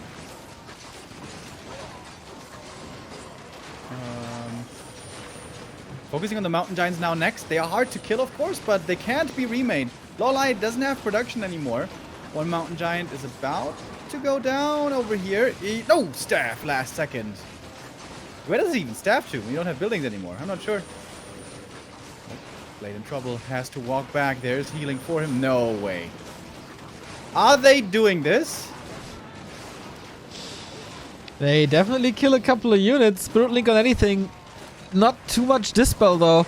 I don't think Loliot has Wisps left really. It's all on Lin now to provide the reinforcements. Okay, 3 Wisps right there. Do they want to use them now or save for later? Taunt on the healthy Mountain Giants. Really, really, really well done. And they force the TP while Lin get the Expo up. Mountain King in trouble. But okay, in the meantime, there was an expansion on the left-hand side. Oh, Mountain Giant in the Kodo stomach. That is a lot of supply. But okay, 3 base versus 2, and Lawliot has nothing anymore. Yeah, he's got a Keeper and 1 Mountain Giant. Lin will have to 2v1 this, pretty much. Ah, it's 2 Mountain Giants, actually. Okay. Still better.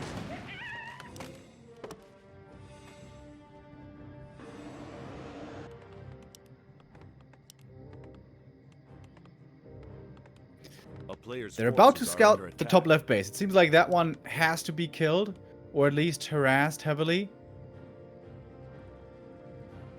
Blade Master perhaps could go up there, but at the moment they're just sitting at the fountain. Mana Fountain plus Heal Wards. That's a good bit of sustain. So, how do they deal with the army now? Are they going into something, or is this pure mass? Maybe trying to expand again?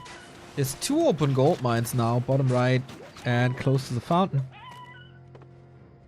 And at some point you can't respond anymore if one of the teammates doesn't have any army. And the units he has are super slow Mountain Giants. But they are bloodlusted Mountain Giants. Look at that Keeper, dude. Big boy. A player's forces are under attack. Dude, if Lin gets like insane hero levels, like 5, 4, 3, maybe he can 2v1 this. But it's so many Witch Doctors. Isn't that too many? Well, always have your totems ready, I guess. We go into a lot of Tauren now. Double totem. Also will be supported by status traps, by heal wards, everything. Sock still tier 2. The town is under siege. So and also still tier 2. They need a lot of Kodos.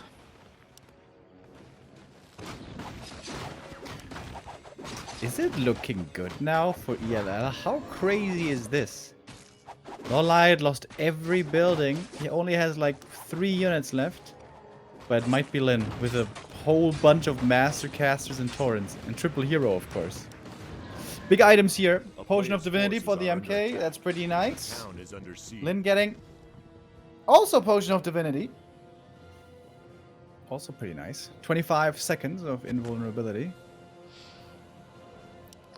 Upper left expansion down. No new expansion established. Would love to have a clock here.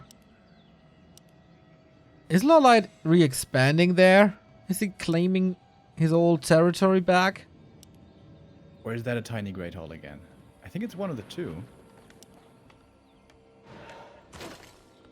I think it might be smarter to just let Lin expand again, because Lawlight, he needs so many Wisps and Moonwells and all, so many things, so much time to finally be able to make anything again. Alright, but here we go. Squid Squad pushing through the middle. The town is under siege. This is actually 2 versus 1. But it's Lin. And Lin is a demigod at least. Here Ward's positioned. At least one. Mountain Giants are joining this as well. Blade Master with an Invo Potion. Roar used on the entire army. Is that damage enough now to deal with the MGs and Torrent? It's a confusing fight, man. So many things everywhere. Stasis traps, heal wards, bloodlust, purges, everything. Kodo's running in for the Devour stomps. This is like an FFA or something. Mountain Giant bloodlust, it's so big, but gets eaten. Kodo eats the Mountain Giant. Lollite really has barely anything left anymore. Lin still with good forces here. Hex. 60 supply for him. Can't kill the Blade Master here. How many walkers? Oh, walkers would be amazing to revive them. The TC has to go for TP. Is there a ward to kill the Blade Master with all the focus fire? Nope, but another invul triggered. But that is the base in the middle. Super accessible now. And mortar teams. Bye-bye. Man, these heroes were in trouble though. No repair coming in from Lin. Surprisingly, just gonna let this go. Okay. Lin still with more than 1,000 gold. Still has that base right there. Where are the mines running dry, by the way? There's no expansion at the moment for Squid Squad. Yeah, I asked myself the same 2 minutes ago and still not running dry, so maybe the observer is checking it now. No. No. Click on it. You're almost there. No. Well, at least we know they're still running. Oh, that Kodo! If they kill it, it's the Mountain Giant returning. Oh, that's sick. Orb of Lightning Purge, pretty good. Hoping for the crits, gets the crits. Here comes the Storm, level 3 on the TC. Blade Master close to 5, but so low! Are you kidding me? What an escape by Lin again. Need to retreat a little though. Heal ward in the back, re-engaging. Some torrents going down, but there are quite a few of them. Can't really reach the casters. They're very well protected. The rifles, I mean. That's good damage. Another hero focus. Soin! No way! The heal scroll so close, but still revealed. No way! Another great escape. These Blade Masters living on the edge. Almost ticked down there to the damage of the orb, but the pulverize. Hero's in trouble. Blade Master as well for Lin. About to lose him, and he does lose him. Blade Master goes down. Shadow level 4. Blade Master also level 4 for Soin. Big level ups for him. Lin in deep trouble now. Has to run back, losing more on the retreat. This might finally be it. Lin is almost broke. Wow, in a 1 versus 2, Sok and Soin can finally win a 2-2 against ELL. But, you know, I'm not ruling them out just yet. A town is under siege. Still the question how long the bases last. Well, thanks to these mortar teams, maybe Lin's base is not lasting too much longer anymore. Blade Master is back with the Tavern Revive. It's pretty much only the heroes left for ELL. Handful of torrents are under attack. Oh man, these Kodos have a lot of work to do in the morning.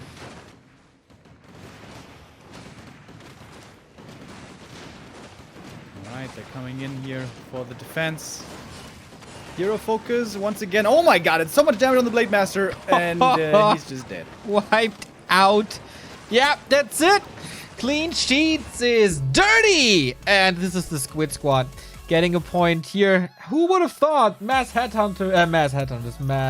witch doctors don't really work too well. It was a fun game though. That was close, man. They almost were able to do it with the ultimate late game orc army. Triple hero, torrents, master casters. That was a fun 2v2. The fact that they made it close is pretty crazy. Yeah, there's still a force to be reckoned with, but you know, the narrative of not losing a single map is over. Can they lose a second map as well, just like FM did, who are winning the other group, Group B? For that, Chemico has to defeat 1-2-0. Man, the revenge matches just keep on happening, don't they? 1-0 recently has looked almost unbeatable in many tournaments in most of his games. But it was Chimico in the group stage in the 1v1 competition where 1-0 was bested. 1-0 still made it through out of the groups. Chimico didn't, despite a 2-1 score because of the maps. But now 1-0 has a chance to once again bring back glory to the Scourge on Last Refuge. Yeah, this keeps on happening, and Undead still remaining on Last Refuge, and it's either Human Undead or an Undead Mirror. All of them were pretty entertaining, to be honest. Some standout performances, for example, Shao Kai, Mikaela as well. Man, how would this... I'm still thinking about the other game. How would this game look if he had the time to research not hardened skin, resistant skin? It would be a totally different game. Those Bloodlust Mountain Giants were so big. Big boys. 1-0. Recently, looking very, very successful. Overcoming two of the greatest orcs in DreamHack, which is historically the hardest matchup for Undead, has been for years and years. But Undead is really in a transitioning phase right now. No longer is it only DK Fiends playing standard off of one base, but it's become a lot more diverse, a lot more expansion play, a lot more Crypt Lord play, and especially in the hands of 1-2-0, a player who is absolutely willing to experiment. This can be very powerful. 1-2-0 has, it seemed like with his unusual strategies, or still fairly rare strategies, somehow it feels like 1-2-0 has years and years of experience, always knowing exactly what to do. Yeah. You know what? This is the last game of the group stage for them. I wouldn't mind to see a Dreadlord. Just for the lulz. Or a Firelord first, man. It's 1-2-0. He can do what he wants. But there has been a trend from 1-2-0 here. He has been tryharding kind of all the way through. So it might just be another one of those.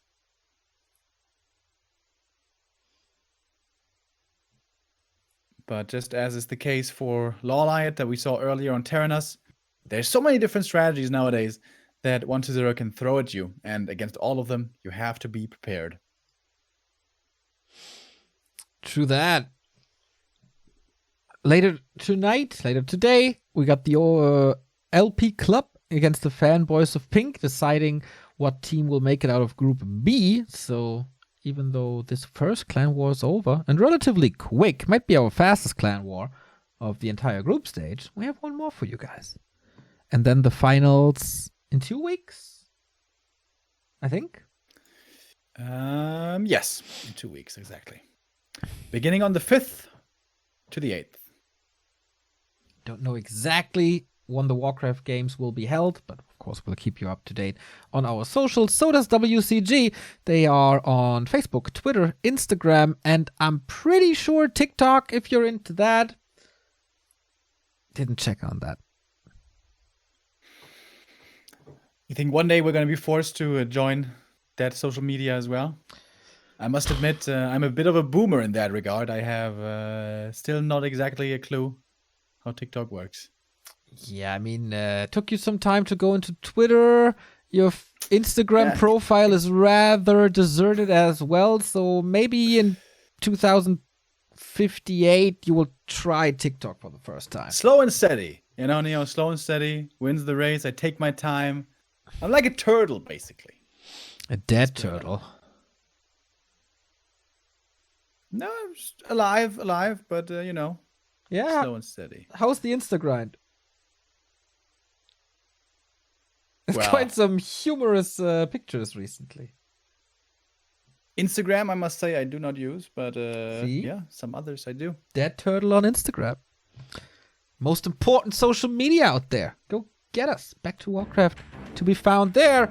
1-2-0 versus Chimico is about to start, as you can hear from the battle music. It's a pretty cool theme they got for this.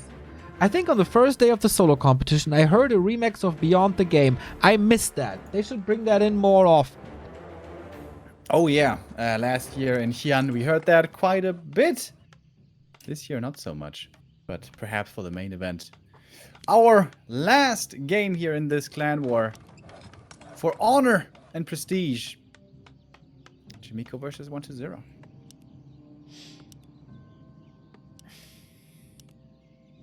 Human versus Undead. Is Todd awake yet? Yesterday, Hawk got a 2-3 over Happy. Was about to win him.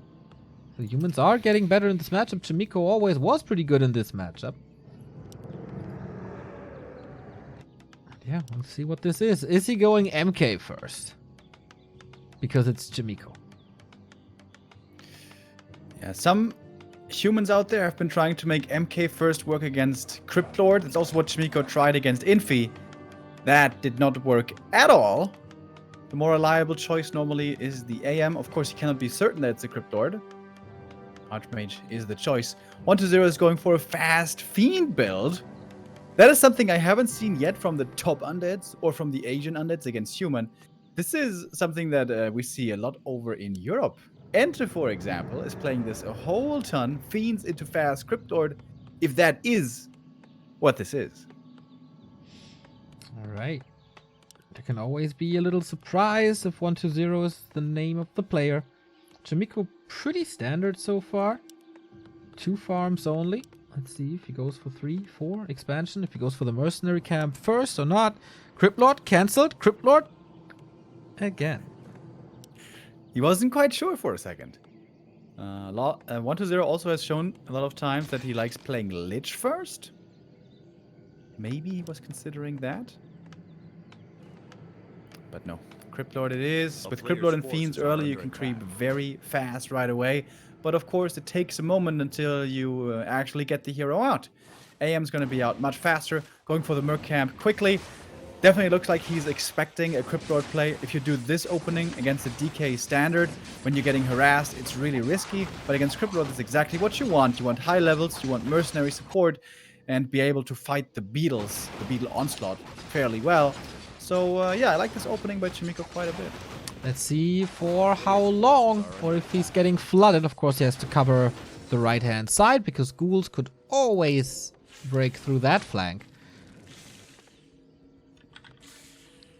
So 1-0 and Chimiko, by the way, are 17-6. That looks pretty bad, but their past 4 encounters is a 2-2.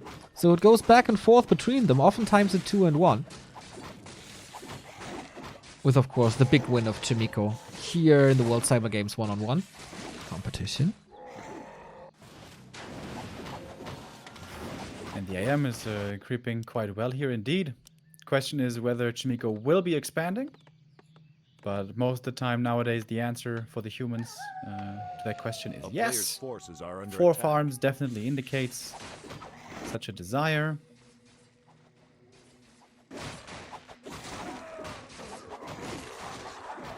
But the Cryptlord isn't going to be level 3 for a little while here, it seems. Okay, 2 spots at the same time while attacking.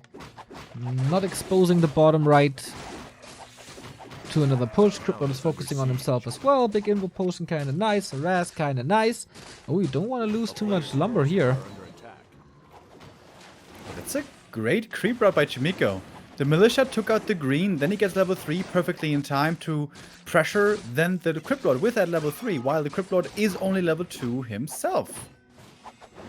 That seems pretty well prepared. Alrighty. Tower's not up. Militia are dealing with the beetles, but it's 3 of them, so this could be 2-3 kills over time. Look at those beetles racing away. Soon to be nerfed in their movement speed a little bit. Forces are under attack. Very good scouting here by Chimiko. Always has footmen out somewhere. Wants to find the Cryptlord. Wants to apply pressure while it's still only level 2. Ooh, impale early for footmen only, and they both get away. That was so not worth it. I think he thought he was going to get a footy kill right there. I imagine he's really close to level 3 now, but not quite there yet. Okay, so he needs 2 footies actually for the level up. Oh, there's one right there. Player's forces are under attack. Alrighty. That wasn't the level up though. Not yet, needs another one. And Chimiko kind of determined to feed it to him. With the Water Elemental maybe it doesn't expire before. Maybe can deny it.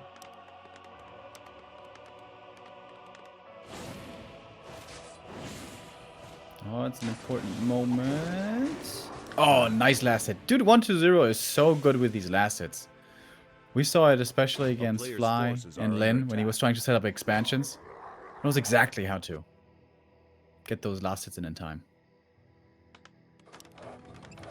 MK second. Casters. Wait, is there no blacksmith? Just a tech then? Soon? He's very low on lumber due to the beetle harass. Can't Q tier 3 immediately.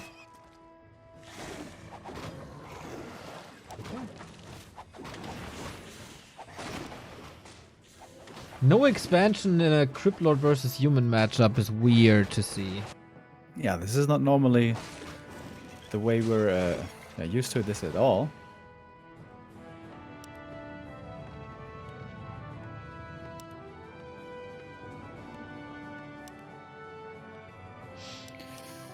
Quick tier 3. player's forces No are under DK? attack. Ah, there it is. Okay, just a little delayed. That would be weird.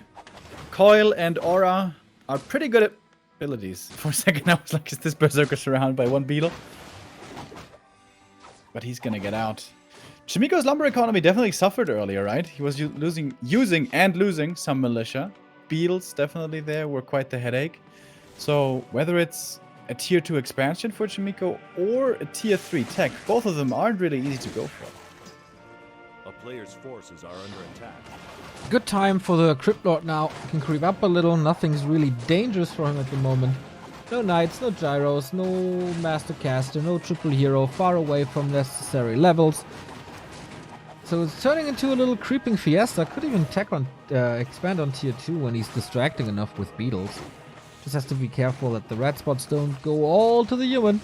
Oh, the beetles find him here. There's a chicken. What's that snared? Can I get a little snack here, please? No, not the case. And he's yeah, playing mass casters, which is really weird. Tech should be coming though with the lumber A player's forces are under attack. very soon. Otherwise, this is a build that I'm not sure how that's supposed to work. Yeah, we're not seeing much damage right now, right? Like footies and priests. And what else do you do with Double Sanctum? Breakers? Breakers can work out okay against Fiends, but that's only so long as there's no A-bombs. And I'm pretty sure A-bombs with Z-Slot will be coming. Alright, now it's time for the expansion. Yumiko creeps to natural. Did I say Yumiko? I mean Chimiko. Player's forces are under attack. Has the towers here. But yeah, I certainly expect this will be scouted soon. Relentlessly, these beetles flood in over and over into the main. And when you don't see a tech, you know it must be an Town expansion. is under siege. And you must be pretty happy about that. I believe 2 heroes tank a lot of damage. Cloak of Flames for the Pit Lord, always nice, especially when he can reach the casters. Statues here for some healing. And the shockwave will not hit the 2 heroes like they hit other players of this game on this A player's position forces not are too under long attack. ago. How does this work, Chimiko? He didn't even have enough lumber there for the full power build on the town hall. It's taken forever. AM gets level 4. Once the Impale and the Nova land into this priest army, I'm a little worried. Gotta be Player's honest, I'm a forces little are worried. under attack.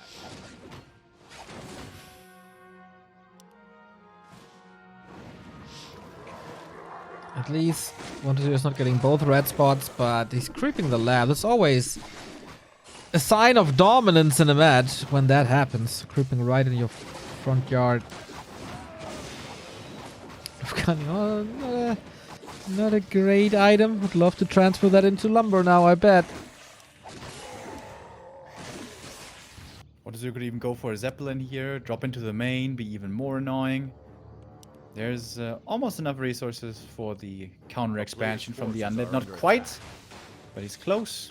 DK is also close to level 3.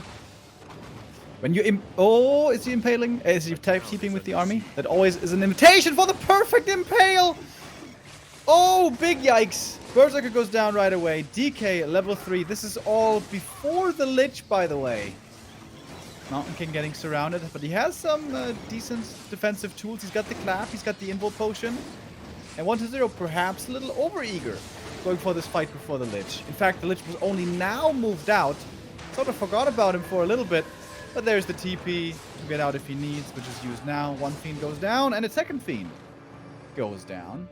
Alright, Chimiko gets something done there. But that also cost him a fair amount.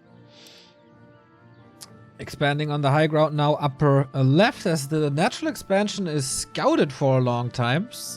Kind of cool move.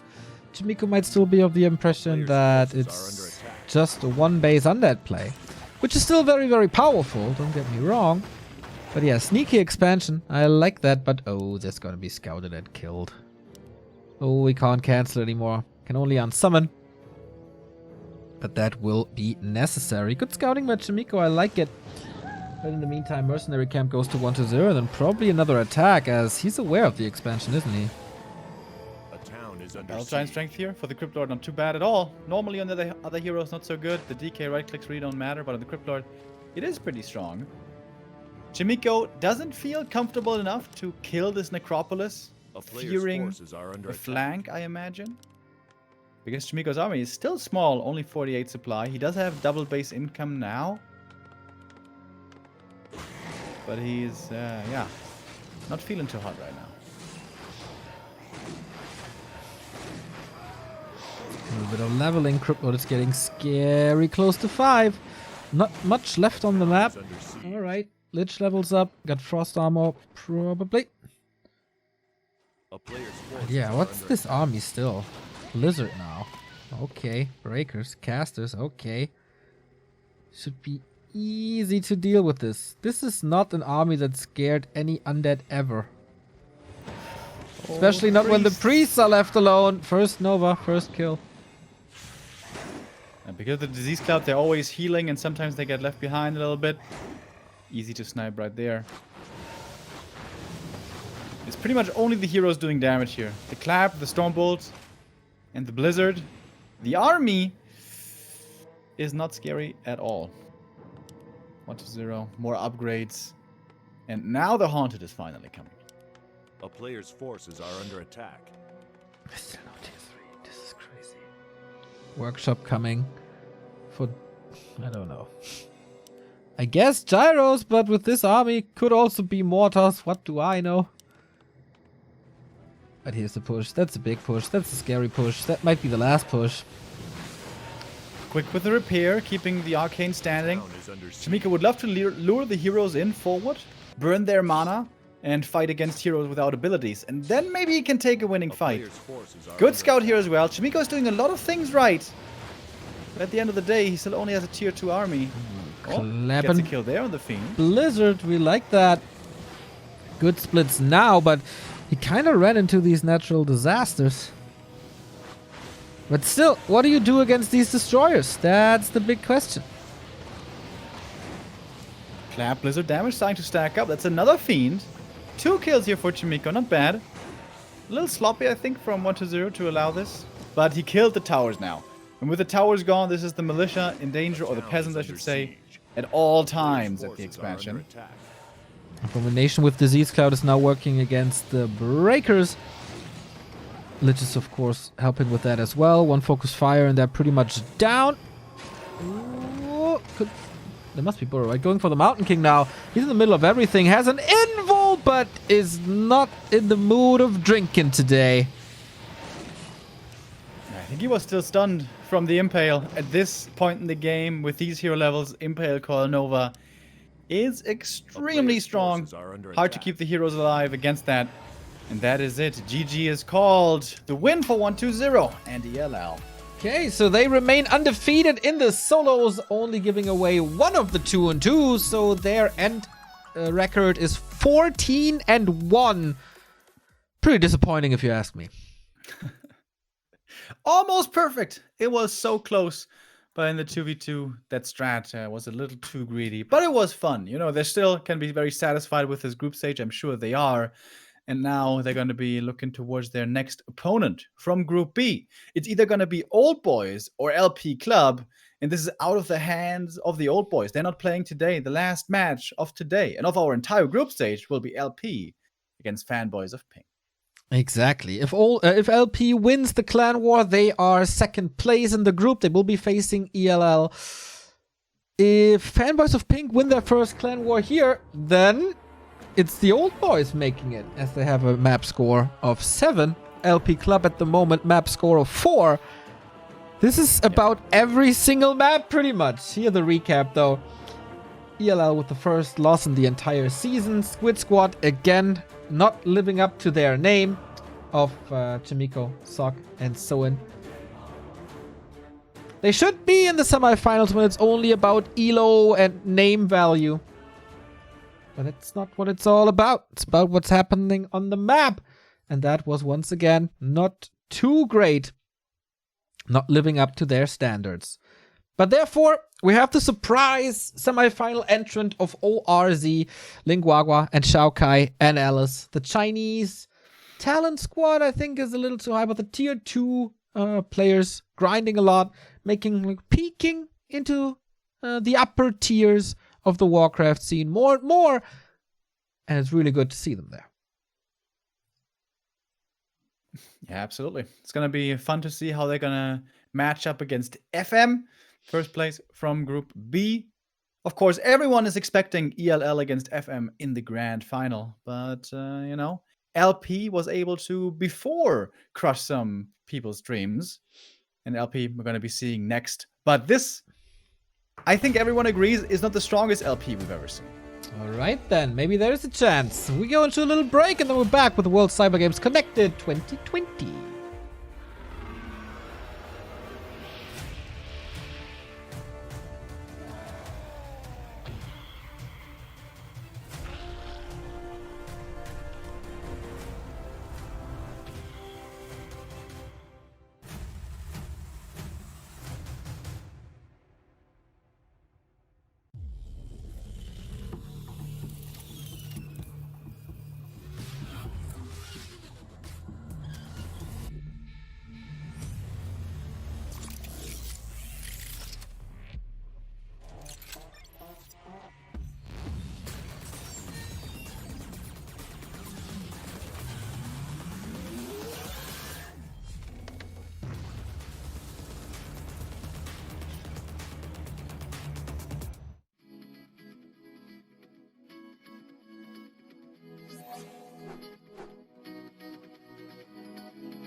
그렇죠. 근데 만화가 너무 없어요.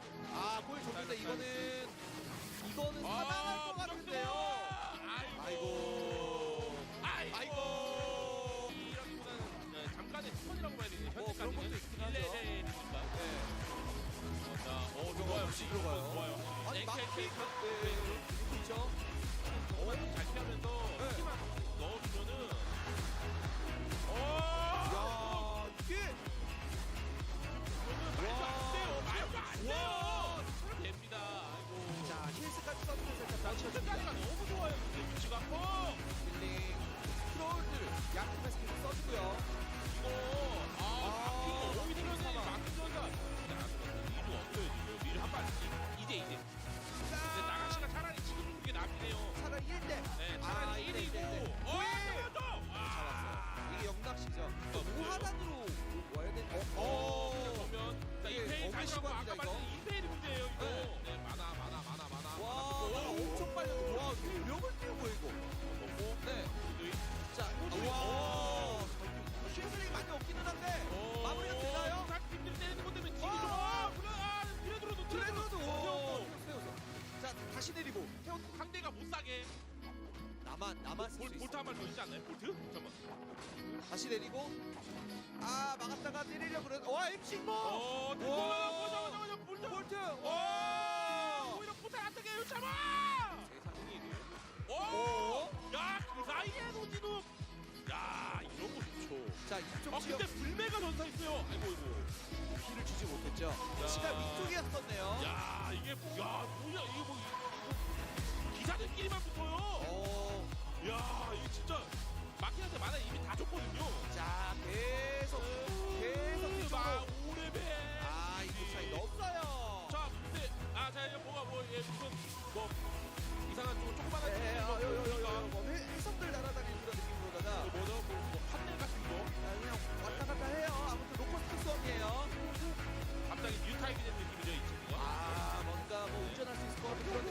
포탈. 앵크 넘겼어요. 자, 그러면서 싸움이세요. 마킹 예. 잡아주고. 핀드가 아직도 죽지를 않고 있기 때문에 네, 범위가 있는 거예요. 거리에요. 그렇죠. 아, 이게 점점 바뀐다는 거예요. 와! 아, 밑에 그냥. 이런 호흡이죠. 마킹의 위치가 제대로 안 보이기 때문에 근데 이병력은 일부러 한번 들어가 봐요. 찍으면서 빠져. 야, 이거 무기를 써야 되겠는데요. 뻥 나와야 돼요. 안 돼요. 한 마리 뻥 없어요. 나와야 돼요. 아, 제네랄 이상한까지 진짜 와버렸어요. 기가 막힌 재민고의 움직임. 크랩. 와, 뒷라인 아니고 앞라인도 못했는데 이거? 자, 맞아도 또. 안돼 디토 샤워 자, 임페인. 와 맞아도 가요 맞아도 가요 뒷라인으로 맞아 빼고 이러면 치면 부럽습니다 자 임페인을 살려주고 히스. 그리고 임페인 버스 끊겼다 이러면 더 이상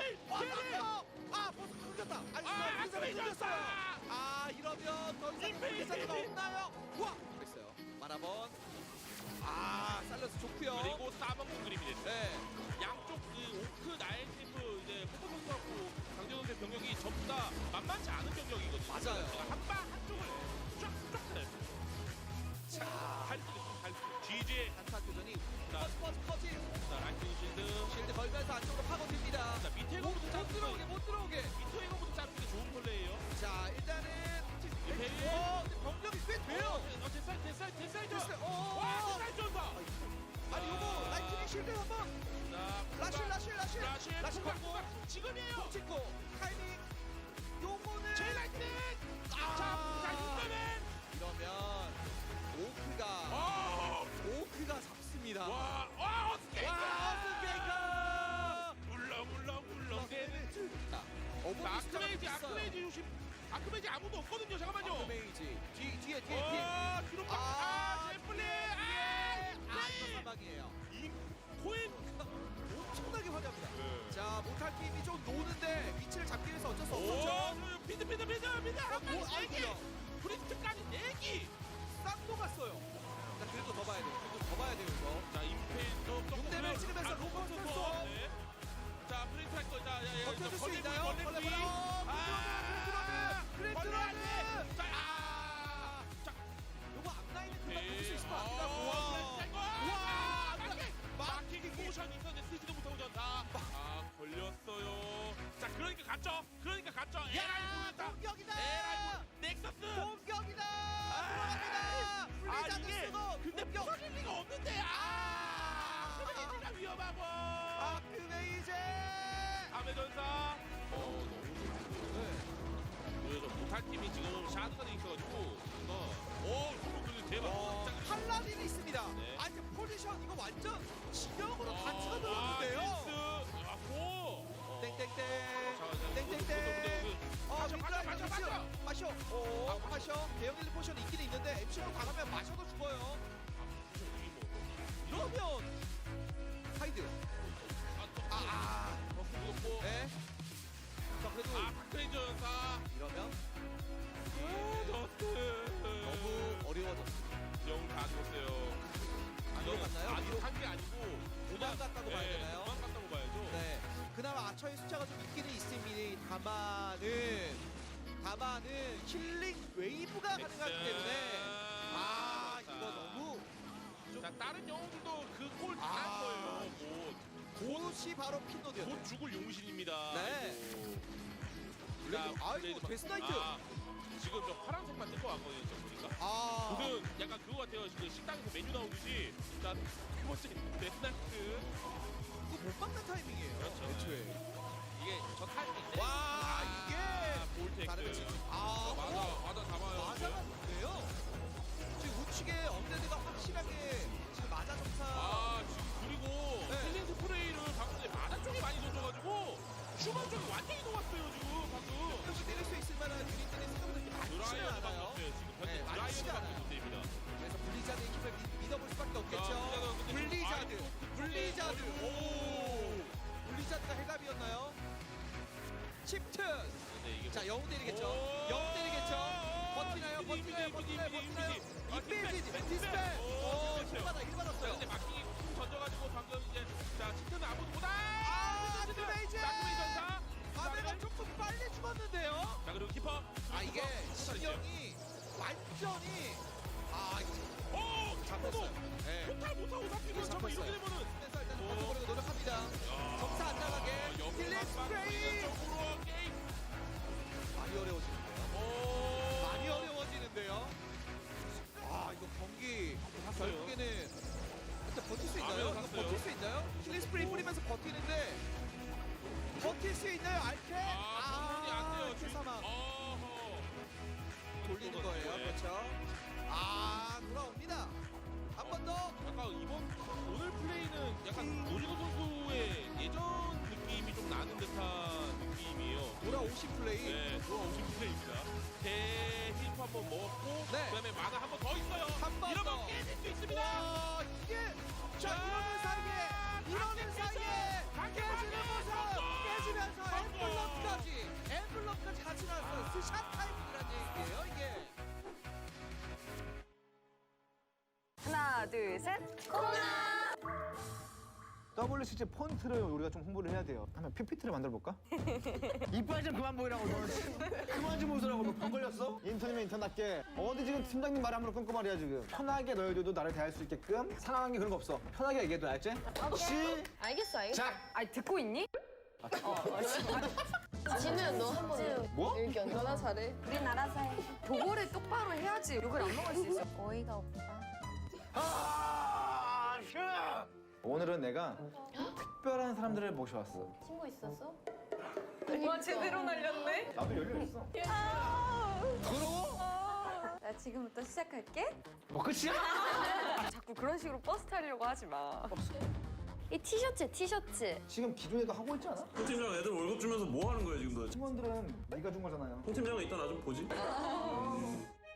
니들이 팀장하든가!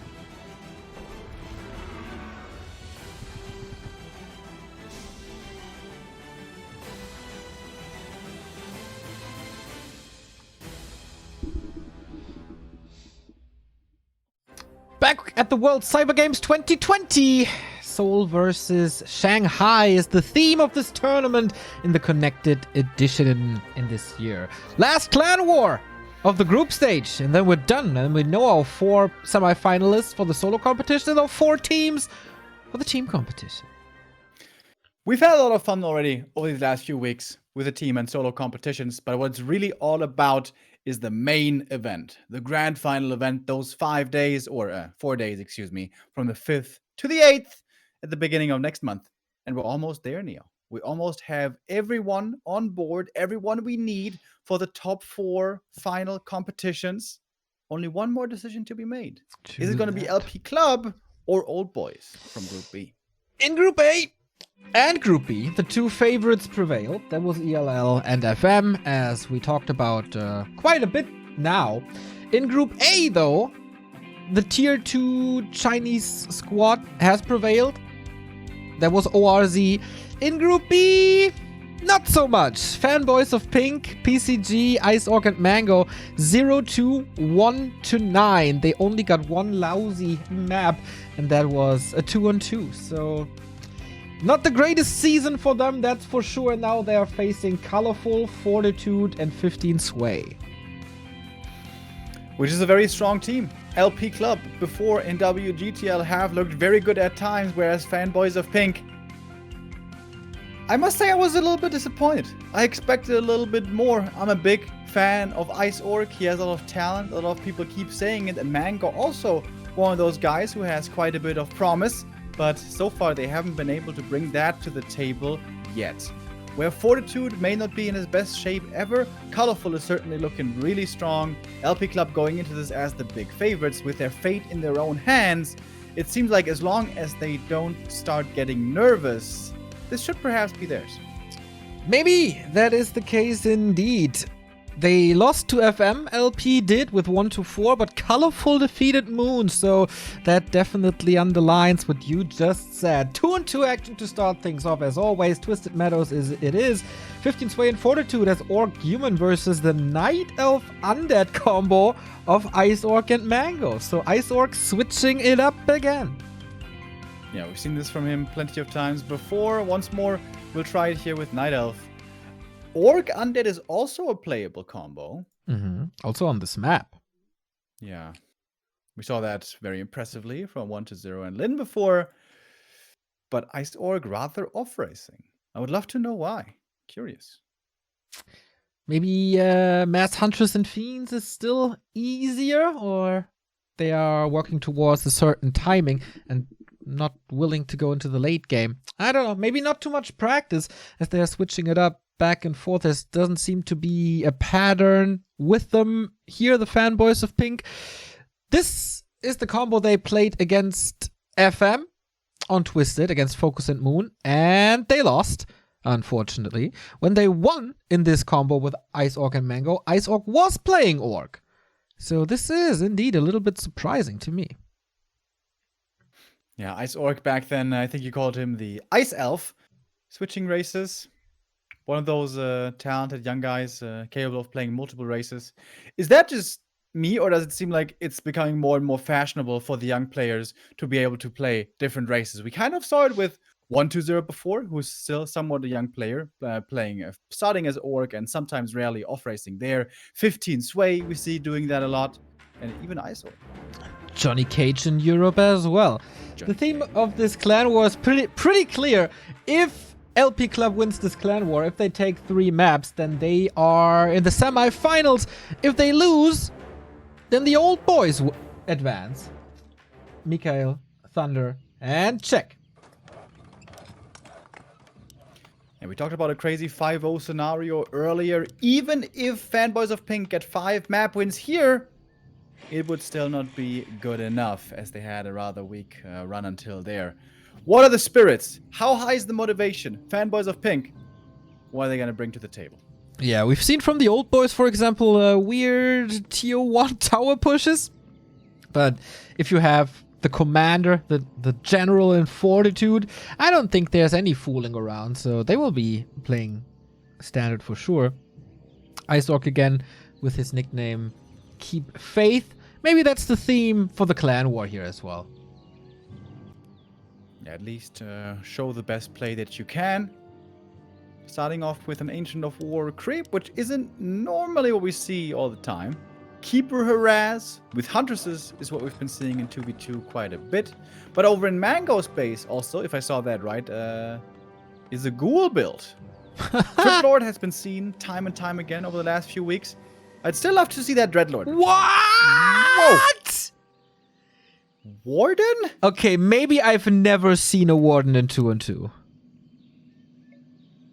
Warden Lich, bro. Warden Lich? I've never seen this in 2-2. I'm literally scratching my head right now. I'm literally wiping my eyes if this is just a dream. I need a co-worker who just pinches me. That we saw a Lich tower push before. Yeah, but with the Warden? Didn't exactly work out. Yeah, the Warden's weak early game hero, strong in the late game. But well, that's a good hero nuke, isn't it? Shadow Strike and Nova is also double crowd control. yeah. Yeah. But early game you only have 2 Novas and like 3 Shadow Strikes. Yeah. And some right clicks. Gotta get that going, I guess. Lab for Fortitude. Water Elemental was already detonated, so first little loss here for the human as the Warden is creeping up. I'm really curious to see. It's an expansion. Wolf scouts this right away. And I imagine 15's Way will be similarly confused at what he's seeing. Did they just invent like a random button in the altar? A player's forces are under attack. Swan Shadow Strike is kind of working out, forcing the Farseer almost away. Yeah. Doesn't get the kill here, but will force him back to the shop. So is this a Space Creator Warden just chasing after heroes all the time?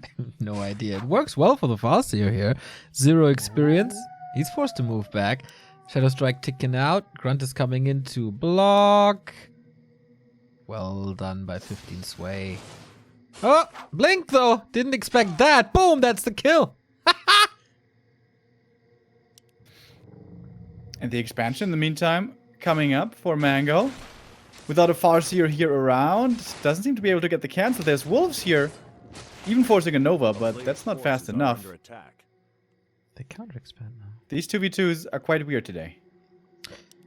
Yeah, cool that they keep on experimenting. Of course, tech rather late here. Is Night Elf teching faster? No. Maybe they thought the same as we do, like hunts are not working anymore. Let's switch it all up instead. Including the first heroes, dude. I've seen Keepers, I've seen Pottums, I've seen Demon Hunters, I've seen Tavern Heroes by Night Elves. Oh, never a Warden. Weird. Weird, but cool. This Lich should be level 4 pretty fast with how good of a start he had, and then level 2 Dark Ritual can be really strong for mana sustain. A player's forces are under attack. You know what? I'm just waiting for Demon to join the chat. He's like, oh, you know, man, back in 2008 in this European Tier 2 2-on-2 Cup, there was this player called XYZ17. He played Walden all the time.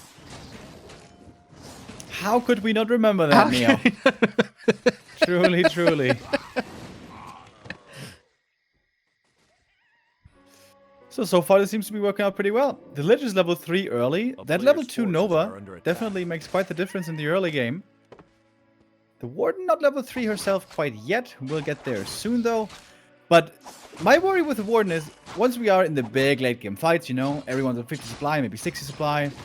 Isn't that Shadow Strike of minimal impact against only a single unit at a time? You know what? Maybe he's banking on Avatar on 2-on-2. There are lots of corpses. Oh, dude, that could be sick. Just have to get level 6 first. Yep. Warden with another blink. Shadow Strike. Oof! Farseer bites the dust again. He's not having a good time. Nope. 15 Sway in general in these 2-on-2s, right? It's you can see that's a different class than Shao KK in WGTL, who was oftentimes even the most important player in the 2-on-2s.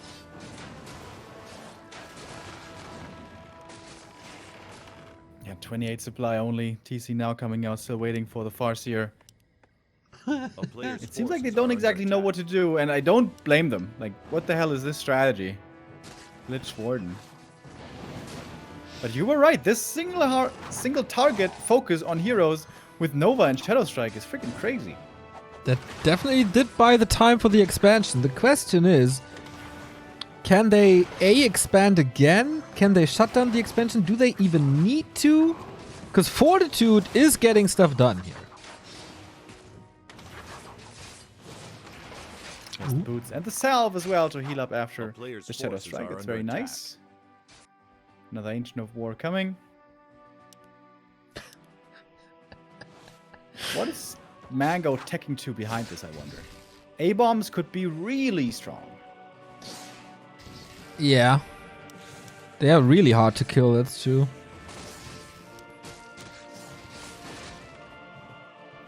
Hard to say.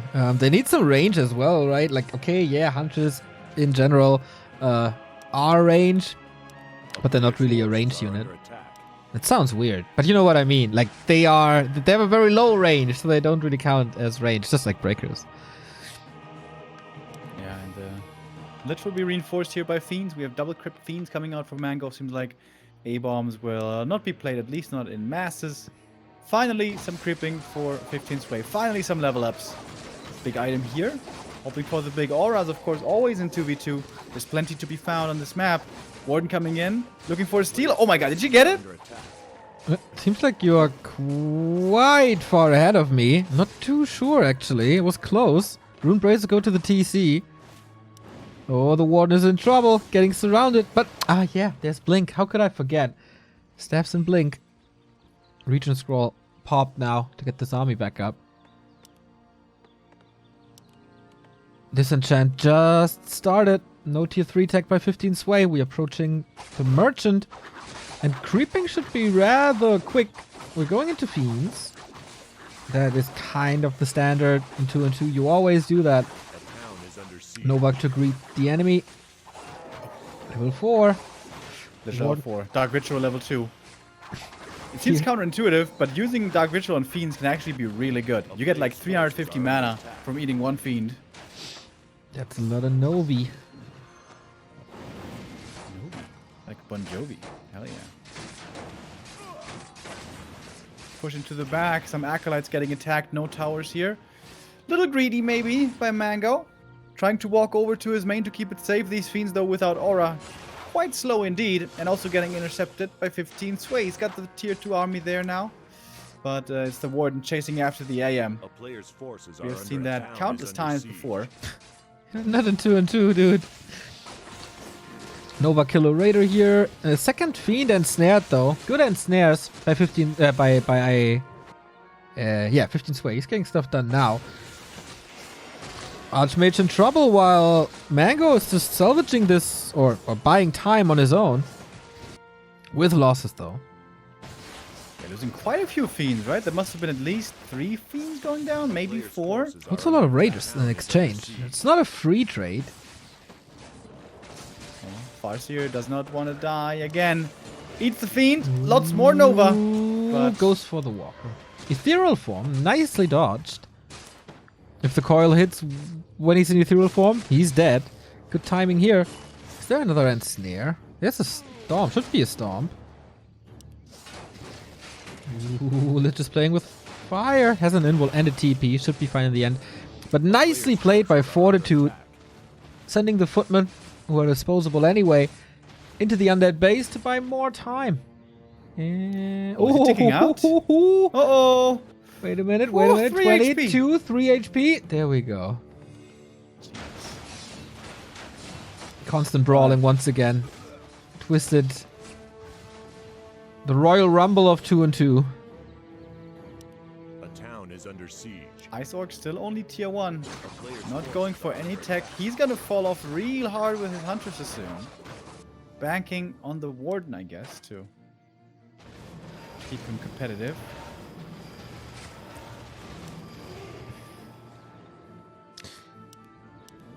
Okay, replenishing. Dude, Mango actually has 30 supply. Wow.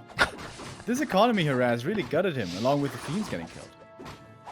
Yeah, with the mass rifles and the normal Orc army coming, this. Oh, wait a minute. Tier 3 halfway done. A player's forces are under Fire attack. rifles, bro. Hell yeah. Except Wisp, New there's no patch. dispel. Just waiting.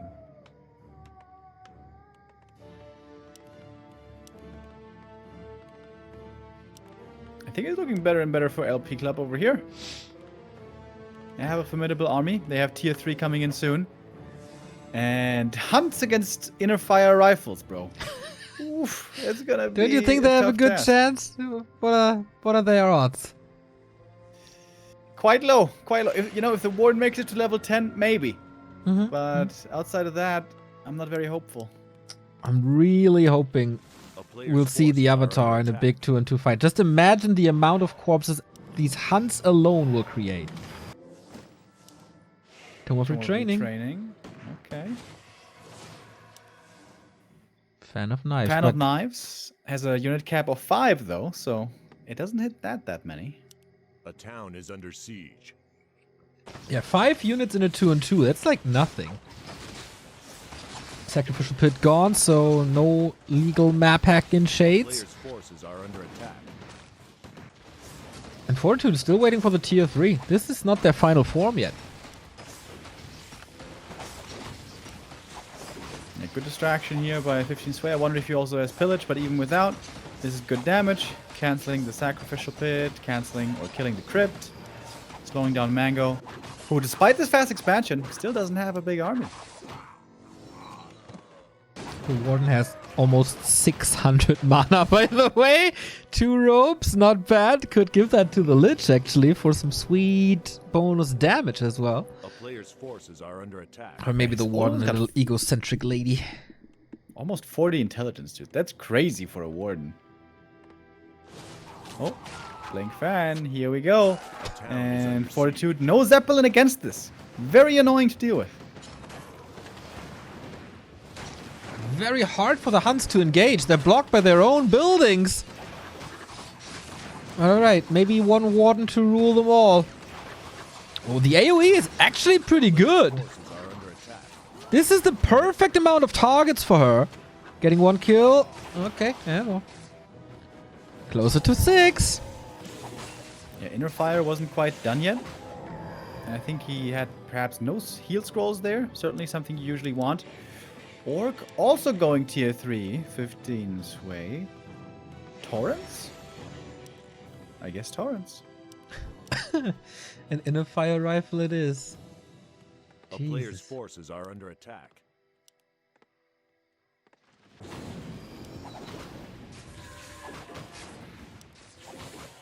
Lich level 5. That's gonna be strong Novas and tons of Novas. With a Dark Ritual.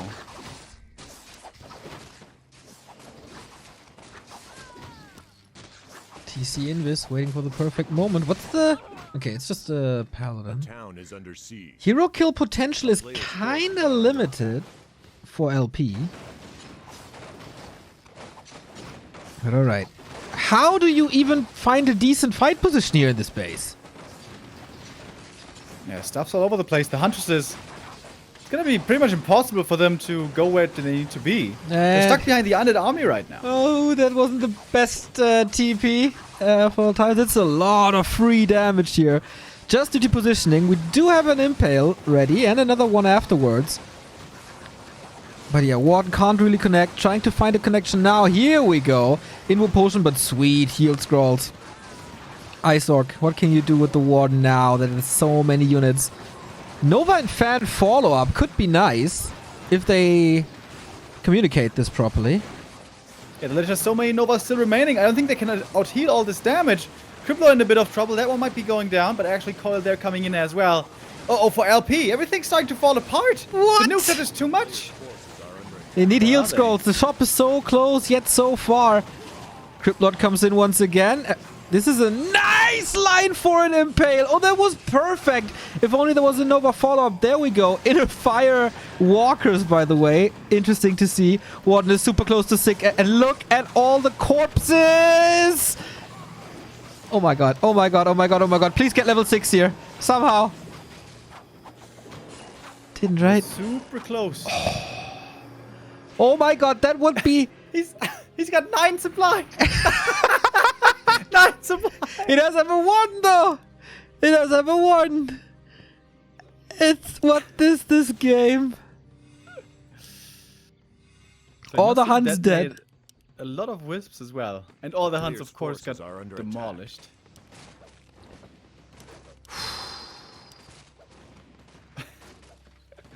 Well, we have Torrents coming now.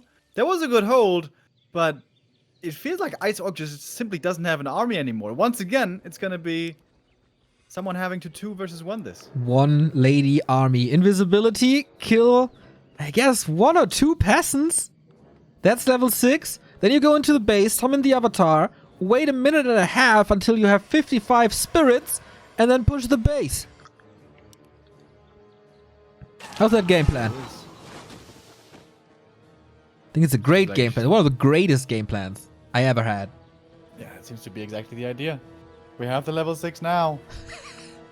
He's not staffing home though yet. Town is under siege.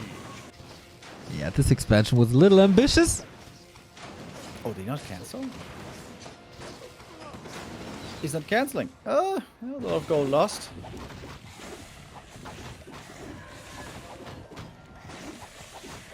Mango's heroes are hella strong though. Crypto at level 3, DK 3, and Lich 5.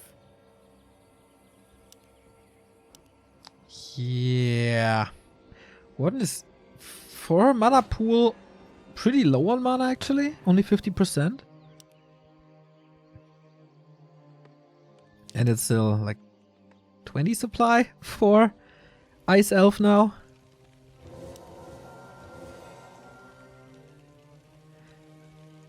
Corpses last 90 seconds. I wonder if they're still around.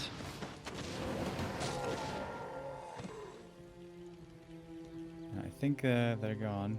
Disappeared. But new corpses can be made with Nova 3, Impale 2. Absolutely possible. Some fan of knives on top. Oh, chat tells us that spirits are capped at 6. Yeah. Then this game plan doesn't work too well. Oh, the Impale from the Cryptlord hitting crazy! Once again, it's up to the hero nukes here to do the damage. How many heal scrolls do LP have is the question. TC in the front line looking for the perfect stomps. Had a few nice ones already. It's Impale on one side, Stomp on the other. But it's the Blood Mage with the Siphon Mana really taking advantage here of the mana superiority. Mango still with a strong force base getting pushed back further. And of course, for the Night Elf, we have barely anything left. Where's the Warden, by the way? She just blinked out, went back to the base to get mana. Some spirits are still around. But this is a very, very, very dominant LP force. Lich is in trouble. In big trouble. Mango! Zappity zap zap. Didn't see it quickly enough. The TP wasn't used, and now the Siphon. Siphon doing such a great job. It's over. GG. LP take the 2v2. Yeah, and maybe that's the reason why we don't see Warden too much. 1/3 of the job done for LP Club. Okay, I think the 2-2s are the scariest for them. It's, yeah, they can be interesting strategies you might not know how to react to. But they weathered the storm here really, really well. And in every single one-on-one, they should be considered favorites. It's looking good for them in the semifinal. Yeah, absolutely. Unless there's a miracle here from Fanboys of Pink. Still want to see a strong performance by Iceorc and Mango. This was a classic case yet again here of how hunts just completely get obliterated in the late game. And it wasn't enough here. The forces that Mango could bring in. Although it was a crazy hold there. In the main with the Novas flying in over and over with the Impales. with Iceorc being down to 9 supply. That was quite funny. But yeah, not enough in the end. As so often when the underdog is facing the big favorites, now it's time for the one-on-ones. And I wonder what it is. Echo Owls first. Should be an undead for Fanboys of Pink, I imagine. It's absolutely not. It is 15 Sway versus Iceorc. Was banking on PCG playing Cryptlord, but... Playing Orc here, Iceorc goes back to his main race. In 1v1, he's always stayed true to the Horde. Just in 2v2, we've been seeing him going with Night Elf. And it is the Orc versus Night Elf matchup here now. Which is, I guess, what LP was hoping for. Because usually this is where Orc struggles the most. And this is a great match of two up-and-coming talented players out of China. Yeah. In recent month, wasn't too much up. To be honest, they hit a certain plateau, and they're not breaking into this upper echelon like a Linguagua, like an Alice, like a Shao Kai. I don't know. What is it? Maybe not taking things too seriously? Yeah, sometimes, you know, I think we've all been there as players where we are not improving for a little bit. Maybe it takes more introspection. Maybe it takes more practice or replay analysis. It's not always, you know, an upward graph that keeps on going and going, but both these players have shown that they are indeed very talented, and we may see them do great things in the future. Especially Iceorc, in my own opinion, has so much promise Last year at WCG, we saw him making it extremely close against the greats of 120, of TH, of Infi, where even in the very late game, he held his own very, very well. Since then, it has, you're right, been fairly quiet about him, around him, but I'm confident that he's going to be showing us good things in the future. All right. If you say so, we'll see. Could also be the first win for 15 Sway, I guess. He lost to Fly. There's no shame in that. And also lost to Mikael on Playday 1. Could finally show why they picked him over Shao KK. We're going to find that out in a moment's time. What are they going to show us on our first map, Echo Isles? Is it going to be Keeper Hunts Expo against Blade Master, Shaman, Shadowhunter? Or is there something different? Someone going to come in with a curveball. Normally, these two players, not the very craziest in terms of strategy. That is very true. 15 Sway had a cool staff play on Terranas that he kind of introduced, what is now common, to stop a Warden from leveling. Colorful felt that really, really hard. But yeah, except that, I haven't seen these guys innovate a lot. But okay, will be cool to see Iceorg with his main race. 15 Sway can, of course, switch between human and night elf as he desires. Oh, okay, Iceorg. Christmas for you? That's an early war mill. You know, over in Europe, in the War 3 Champions ladder, we see Farseer headhunters all the time. On Asia, though, it's still a rather rare occurrence, but Iceorg will be playing it here indeed. Farseer, headhunters, let's go. Versus Night Elf. Okie dokie. 15 Sway is playing a keeper. Pretty standard so far. And of course, it's all about the timings. Yeah. Yeah, Farseer headhunter can work out really well, especially if you actually manage to make it to tier 3, TC, maybe even Tauren counter expansion, you know? Because the headhunters are good against potential dryads, and dryads are kind of what you want against a Farseer to dispel the wolves, and because they're magic immune. Whereas archers can have problems. Against wolves, against chain lightning, archers can sometimes not feel so incredibly powerful. But the problem always is that headhunters you want to keep alive. You want to have a high count of them reaching tier 2 so you can creep. But if the keeper gets a few kills on the headhunters, it oftentimes feels like the tempo is lost and suddenly the orc is scrambling to get anything done in the mid game. So it's going to be crucially important here for Iceorg to keep his headhunter numbers high and to prevent this keeper from leveling too. Yeah. Maybe it's also a little bit desperate because the last 6 encounters went to 15 Sway. 2-0, 2-0, 2-1, 2-0, 3-0, 2-0. So in the past 2 years, Iceorg has won exactly 1 map against 15 Sway. Wow. That's pretty crazy. Yeah. It's like he's his nemesis or something. A little bit. And 15 Sway has been switching races pretty much back and forth. Depending on the meta, I guess, pretty much. Yep, started off with being human, then Night Elf. We even saw him playing some Undead every now and then. And the 2v2, we even saw him playing Orc. Truly talented. Level 2 keeper with the claw, that's pretty nice. But yeah, so far, no threat to any headhunters, and that's kind of the key to this matchup for Iceorg. Gather a big number of them. Good wisp juggling here as well. Not sacrificing too many wisps at all. Even entangling the wolves to get rid of them, as they are quite annoying back here. A player's forces are under attack. And the question is, when do you fall back? When do you start creeping? With headhunters, you can creep quite well once you have like 3 to 4 of them. But if you do that, of course, the keeper also is free to creep up. And once he has level 3, he has great kill potential on all of these headhunters. Yes, sir.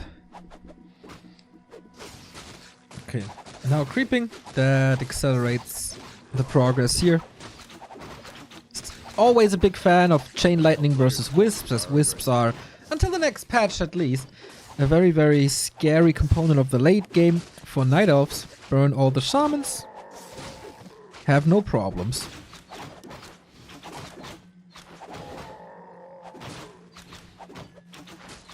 Really wonder if they release the patch this week. If they can make it. It was looking like at around midnight yesterday already. I had my eyes glued to the launcher. No. Didn't happen. Yeah, I hope so.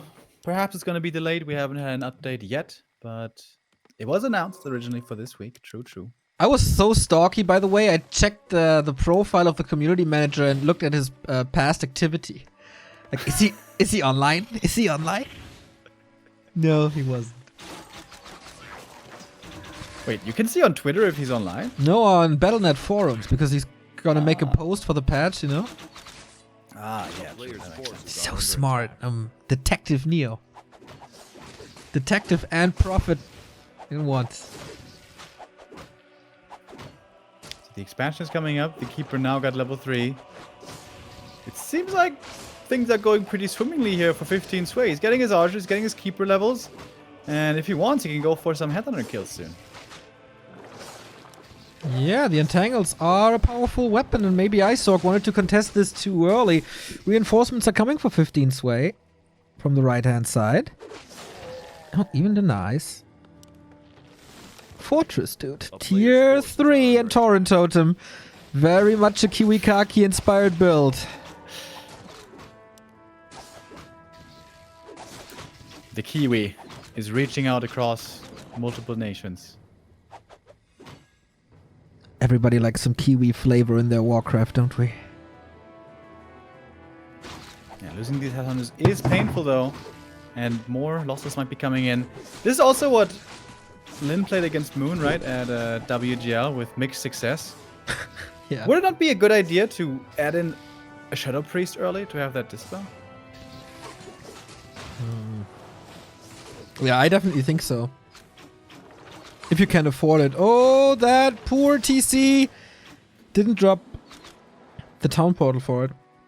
Only level 1, but as he's such an important component to the strat, it's hard. By the way, is TC normal with this? You can play both, right? Shadowhunter, TC. I think I saw Kiwi playing TC second, Shadowhunter third. But man, this is not working out. This Entangle after Entangle coming in. Even the end snares, the creeps conspiring against Ice Orc. He's TPing out. Boy, oh, nasty. It seems like the level 3 Keeper has a pretty easy time halting this whole strategy. Yeah. It's a problem when you don't have Shaman as well. Like I said, you could mix in the Forest Troll. Could also go Shaman in general. And then the TC makes a lot of sense, obviously. Well, there's still an option to go for burning all catapults just like Kiwikaki does. Torrents also should be really good against this in theory. The way Moon back then adjusted to the Torrents was not just go pure, you know, Archer Huntress stuff, but also attack rather and go MGs and Dryads. And indeed, that is what we're seeing already. It seems like 15 Sway is really well prepared against this Kiwi strat. Yep. That is very true. TC only now level 2, but Pendant of Energy, very good. Can he even get to level 3 if he has to share experience with the Shadowhunter? There's not much left on the map. Perhaps he should even go Aura. Because of the Demon Hunter mana burn. Players' Not forces sure. are under attack. It's not a very good position for Isorg. He was imagining this to be going much better. Just like you imagined his entire tournament to go better. Yeah, this is not the giant slaying Ice Orc that I was hoping for. I must admit. Okay, Tauren are coming.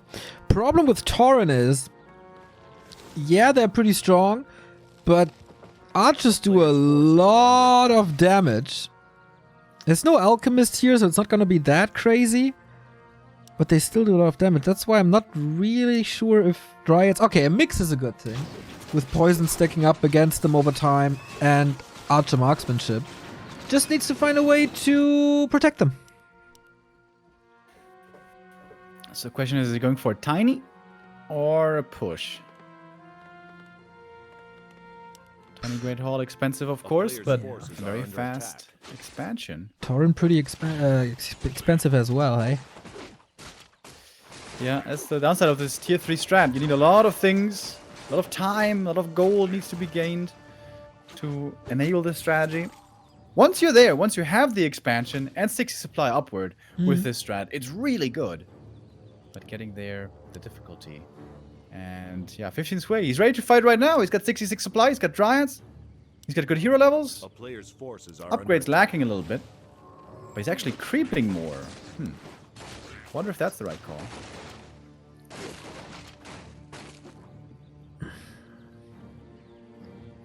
Second spell for the Shadow Hunter can be decent. But yeah, if that's worth it, I don't know. Is 15 sway tagging to tier 3 at all, by the way? He needs orbs for sure. Yeah, MGs would also be great. Lumber is a bit the issue for him. Could we make wisps, of course? Dryads. Cheap in gold. You can get up in supply quite quickly, but a little expensive in lumber. Almost a 20 supply lead here. Do you think the headhunters have a better friendship with the walkers or with shaman? Well, with witch doctors, I think would have been the easy answer, but with walkers or shaman, I'm not sure. Okay. I would say shaman. I mean, who doesn't want to have bloodlust, right? It's hard to say no to that. But man, yeah, okay, let's talk about this later. The first Tauren goes down pretty fast. Tauren Chieftain also in a world of trouble. He does do the cool move of dropping the pendant before, but oh my god, is this Demon Hunter an ultra tank? What a raid boss. To parry up. Second staff out there. That was great. Tauren's being revived. Wait a minute. Wait a minute. Is this working? He needs to kite against the pulverize, that's for sure. Every dead Tauren is also big experience. Just still waiting for the Demon Hunter to come back. Since we had 1,200 gold there for a second, could hire mass mercenaries from the camp over there. Demon Hunter's back in the battle, but he couldn't fully heal up. It would be dangerous for him to go in. Dangerous to go alone, that's for sure. How much mana's left in the walkers? Quite a bit. Level 4, even tankier now. Can't let the archers tank so much. Good flank on the left-hand side. Dryads untouched, and yeah, that's it. Keep faith. Not standing true to his name. No faith anymore. GG. Yeah, the strategy here once again fails. Ever since I saw it the first time played in Lin's hands against Moon, I was so hoping for this strat to become viable and become the standard, but definitely some weaknesses with this strategy, especially the Keeper level 3, how he can just bully these headhunters in the early game. It doesn't seem to be the most reliable. But as you said, Ice Orc had a horrible record against 15 Sway before. He tries something a little outside the box. But yeah, misses his opportunity and loses this one. And LP Club with that, extremely close now to their victory and to their advancement into the top 4. Exactly. One map away. So, going back to my very important question. Headhunters. Yeah. Better friends with shaman or walkers? The one can link you together spiritually, create, a good environment, can get rid of bad influences on you, and maybe, can't revive you, but maybe can revive a couple of your friends. And the other can clean you. You don't have to shower anymore, purge, boom, you're clean. That's nice. Yeah. Saves you a couple of minutes in the morning. Cast a lightning shield around you when, your battery on your phone is low. You're like, hey, bro, got a lightning shield? Yeah, sure. Plug it into yourself. Easy going. And yeah, of course, Bloodlust makes you absolutely crazy. Needs to be cast in a controlled environment, though, I believe. Yeah, I still think it would be the shaman. The berserkers, they're a pretty wild bunch, right? They do backflips all the time, out of nowhere. No. It's the walkers or shaman. Are they better friends with headhunters? With headhunters or berserkers? It's the same. Same to me. Yeah, that's what I mean. The berserkers, they're a wild bunch, right? They do backflips. They have the berserk ability. It seems a lot wilder in nature than the walkers. I mean, I love the walkers. I love the Tauren Neo. You know, they're very calm, though. They're very serene. They're very cerebral and deliberate in their actions. Whereas I think the berserkers and the shamans, they're crazy. They're the crazy bunch. They're going to stick together. Think so too. But Tauren would definitely be better bros with the walkers, I think. Yeah. I mean, if people can revive you, then your entire life is just, okay, let's F it. Jump out the window and your bro got your back. What kind of things could we try if we had a free revive?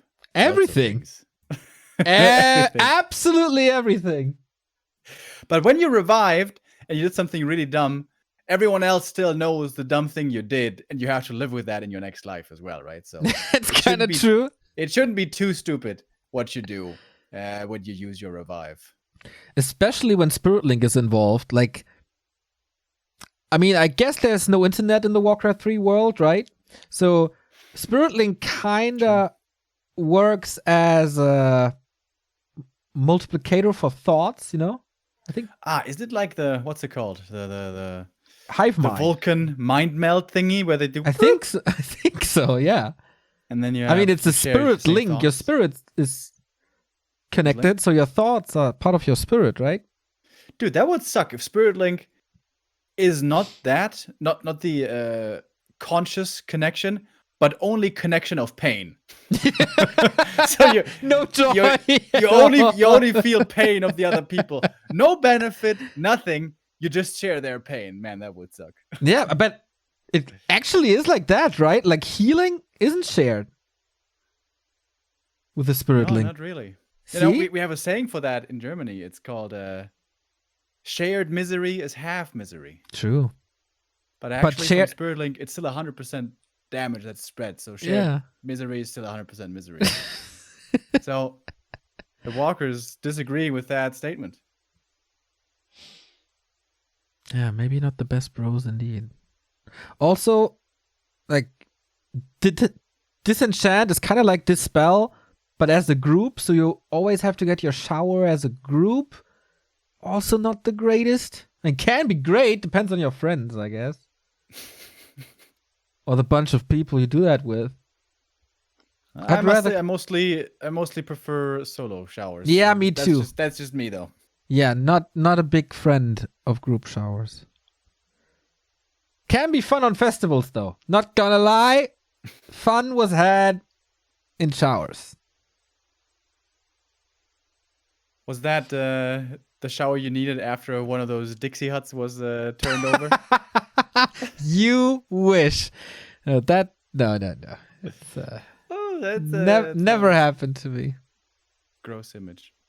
So, to be on a slightly more serious note, we still have another 1v1 coming up here next. Terranas Stand will be our next map. So, who do you send into the ring now? Coach Neo. You're the biggest fanboy of Pink. Who are you going to send in next? Well, we have the matchup already. It's Fortitude versus Mango. I didn't see it. Well, yeah, 40 on Terranas. I guess everybody's trying to place the human on Terranas, right? Makes sense. Yeah.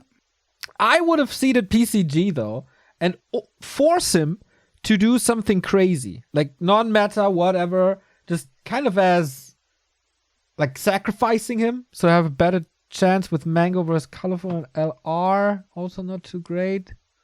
That's kind of okay, I guess.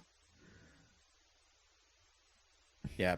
PCG, we saw him play quite the fun game. When was it? Yesterday? No, last week. Quite the fun game, huh? Yeah, with the Tinker first. That was quite something, wasn't it? Yeah, how fun was that? I mean, it was something special. It was something special. You know, special isn't always good. You gotta try your limits sometimes. You know? Like, if you broaden try your horizons, open yourself up to new experiences. Like, if someone hands you a cheese and said, "Oh, this cheese has a very special taste," and it depends fully on you if you like that or not. Like I, for myself, I'm kind of like a mild cheese kind of guy. I don't like my cheese to be too extreme. Yeah, with me, it's those special cheese, normal cheese. Yeah, I mean, generic cheese guy. Cheese. I don't like any cheese. You know? Yeah, we shouldn't say this too loud, maybe, because people will freak out if they figure out that you don't like cheese. So weird. I mean, it's just some kind of food. I just don't like cheese that much. Yeah, but people really love cheese, and they're just fanboys of cheese, you know? Fanboys of cheese. I mean, I get, for example, some people, they don't like chicken. So it's like, okay, I'm fine with that. I love chicken, dude. Love chicken. I had some chicken yesterday and the day before. Back-to-back chicken dinner for me.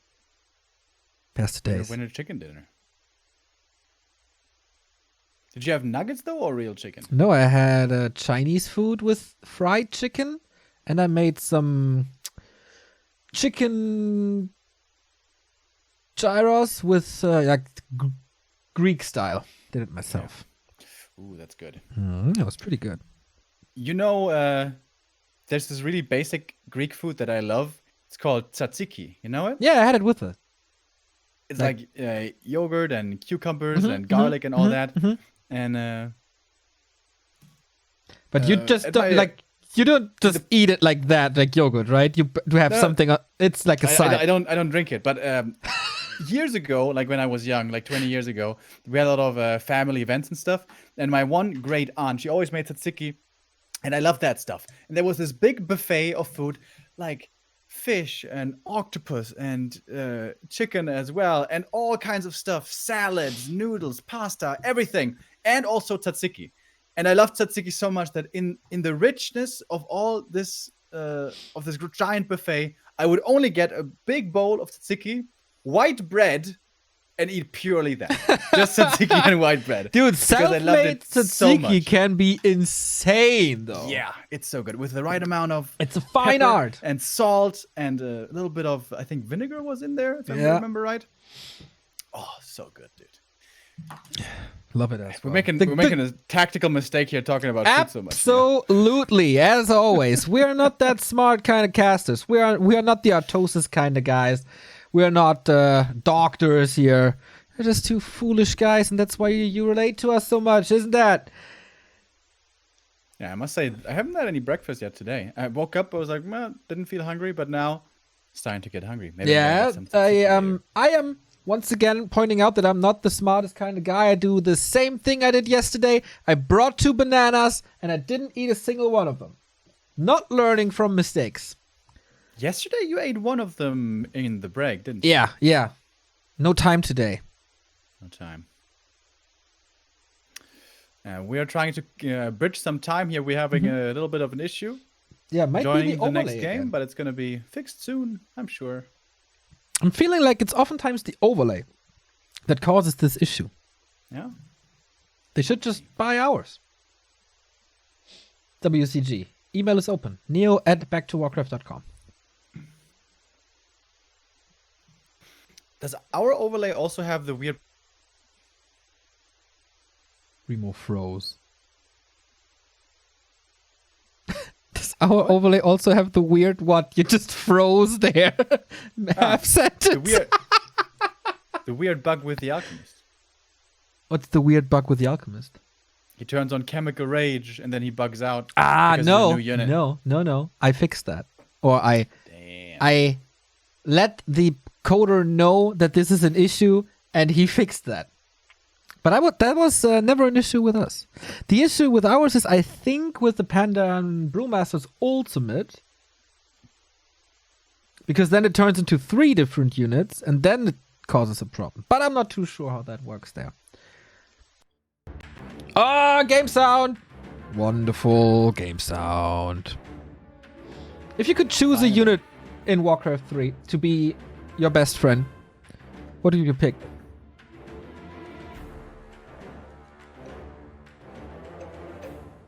Shadowhunter, maybe? Aren't you afraid of snakes? Snakes to stick? I like snakes. Okay. What do you choose?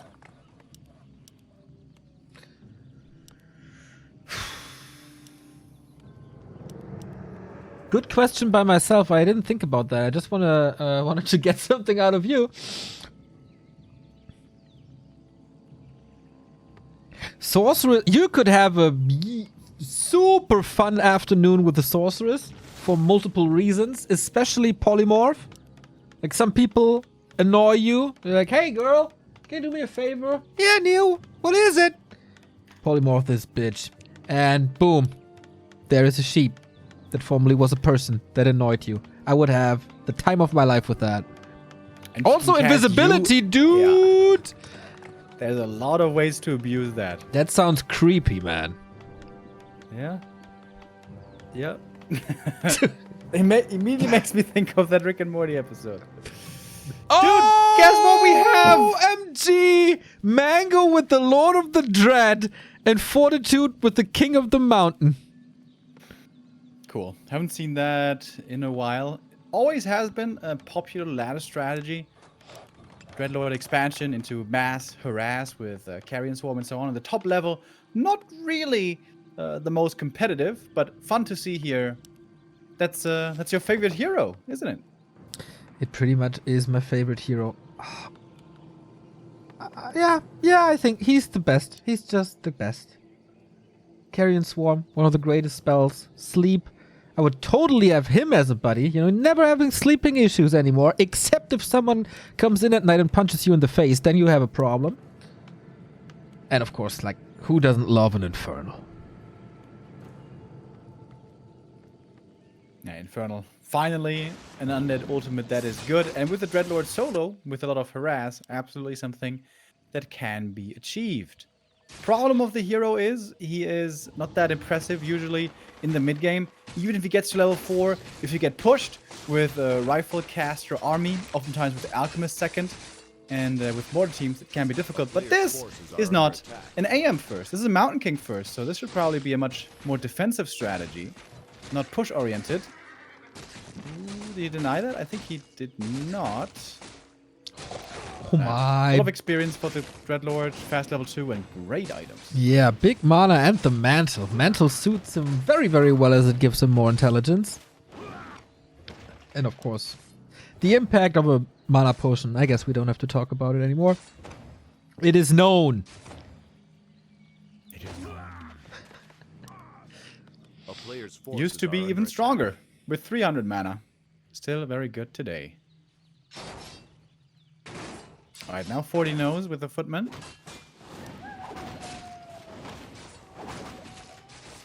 Interesting that Mango is not going for an expansion, but rather attacking.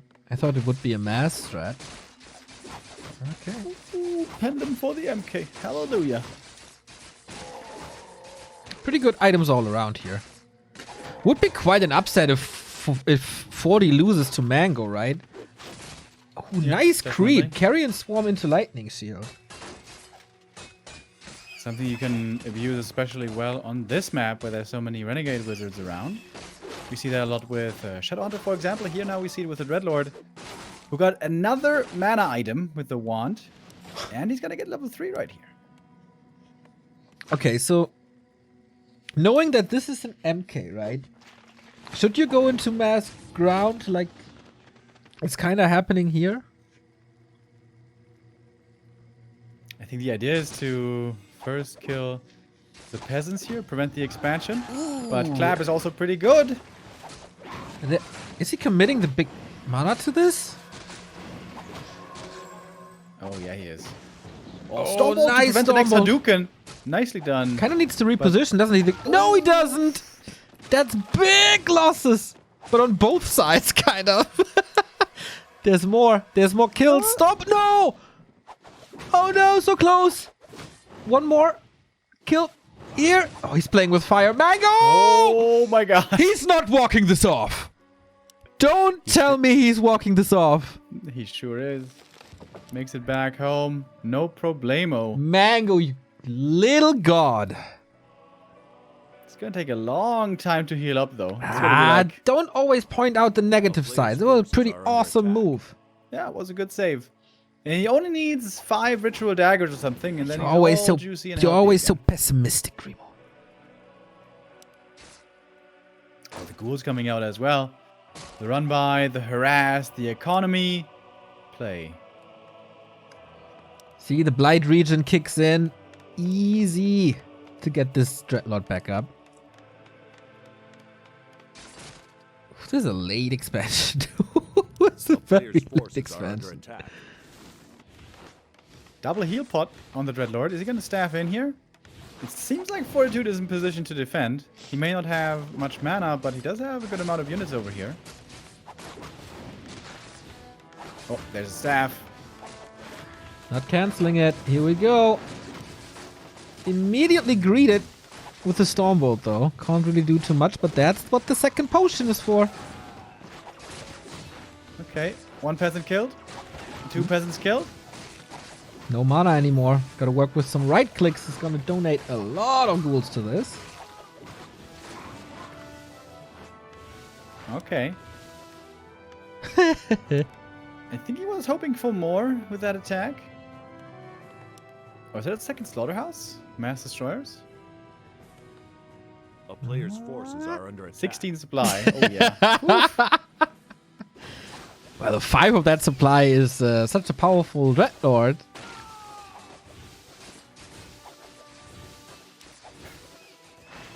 Fun games today. Yep. Round robin. Last day. There's always something special about it. MK got level 4. Very good. Level up for him. And more. I thought it was circlet. No, it's gloves actually. I was about to say more mana. Tier 2 starts now. There's a lumber mill. So Fortitude could go into towers here quite fast against destroyers. That's exactly what you want. You might even say it's what you need. Okay. Now it's a fight against the clock. A player's forces are under attack.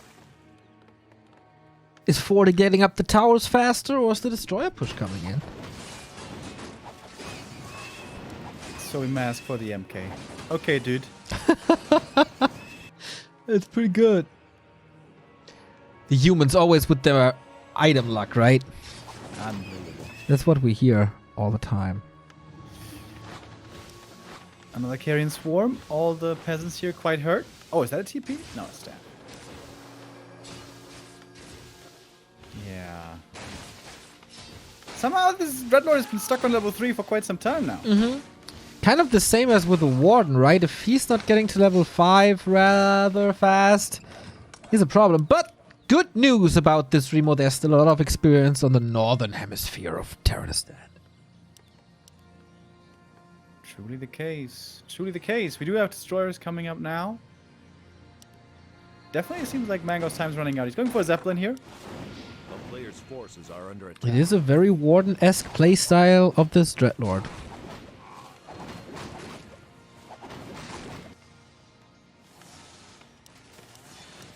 Four towers at the expansion, 3 in the main. It's not that many, really. Might be able to bust it with some destroyers. There we go. 3 destroyers flying in. 2 have mana.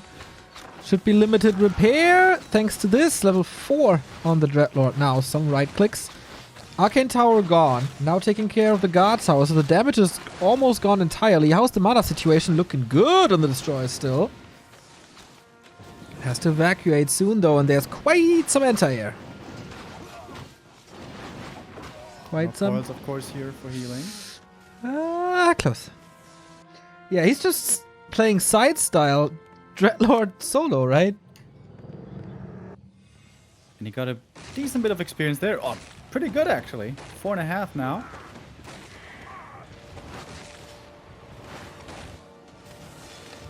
But the economy is still intact at the expansion. Mercs to defend. More towers. But also more destroyers. Oh, Shredder would be a big pickup. A player's forces Got Aura now. That's quite some kills. There's also quite some experience. It feels like half a minute ago we talked about how he's stuck on level 3. Now, boom, close to level 5. Oh, Stormbolt, right clicks! It's a level 5 Mountain King right there. Bye-bye, Dreadlord. And... Oh, almost a yeah. destroyer. Little bit too greasy, huh? Oh, Tavern Revive. 34 supply. Ridiculous. A player's forces are Blood under Mage, attack. kind of a hard counter. Yeah, also gonna be very good support for this MK. Level 3 Stormbolt when there's no coil to heal up. Oof.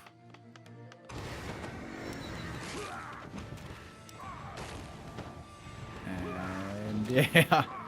Dreadlord, good thing you got that Zeppelin, otherwise you would be in trouble. Double workshop coming. Gyros should be... Yeah, that's a little bit of a problem, right? It's only Dreadlord and Destroyers and nothing else. I feel like Mango is not winning this. It's another Stormbolt. Oh, Clap. gotta be careful. Gotta be real careful. Zap is there. Oh, Yeah. you shouldn't lose Destroyers to these towers. No, no. Destroyers without mana. Not that much damage. That feels like it's all over here in the WCG group stage. Feels like we're gonna get this 3-0. Feels like we're gonna get Lao Pao Esports Club in the semis. I think you might be right, Neo. If they win here, they will meet up against ELL in the semifinals. And it's looking very, very good now. Flag cannons coming in, lots of gyros soon available. But of course, Dreadlord pretty good at sniping gyros. True. There was a change in 1.29. Carrion Swarm affects mechanical units. Mana cost was also reduced, right? Wasn't it? Never Man, had that the spell big, was so bad before. never had the big impact that I thought it would have. But on the other hand, I never saw my mass gyros, right? That would be the perfect counter against that. Maybe it's the reason we didn't see the mass gyros that I expected. Oh, again we go into the main. The Carrion Swarm at this point definitely hurts quite a bit. So do the gyros, though. If there's no mana on the destroyers especially. But Mango always keeps 1-2 statues around. Healing, regen, being able to soak this up. Alright, it's the Morphin time, boys. Yeah, Everything up in the air. Without devouring this before. Anyway, kind of works. Now they roam almost free again. You get level 6? Not quite. Also no mana.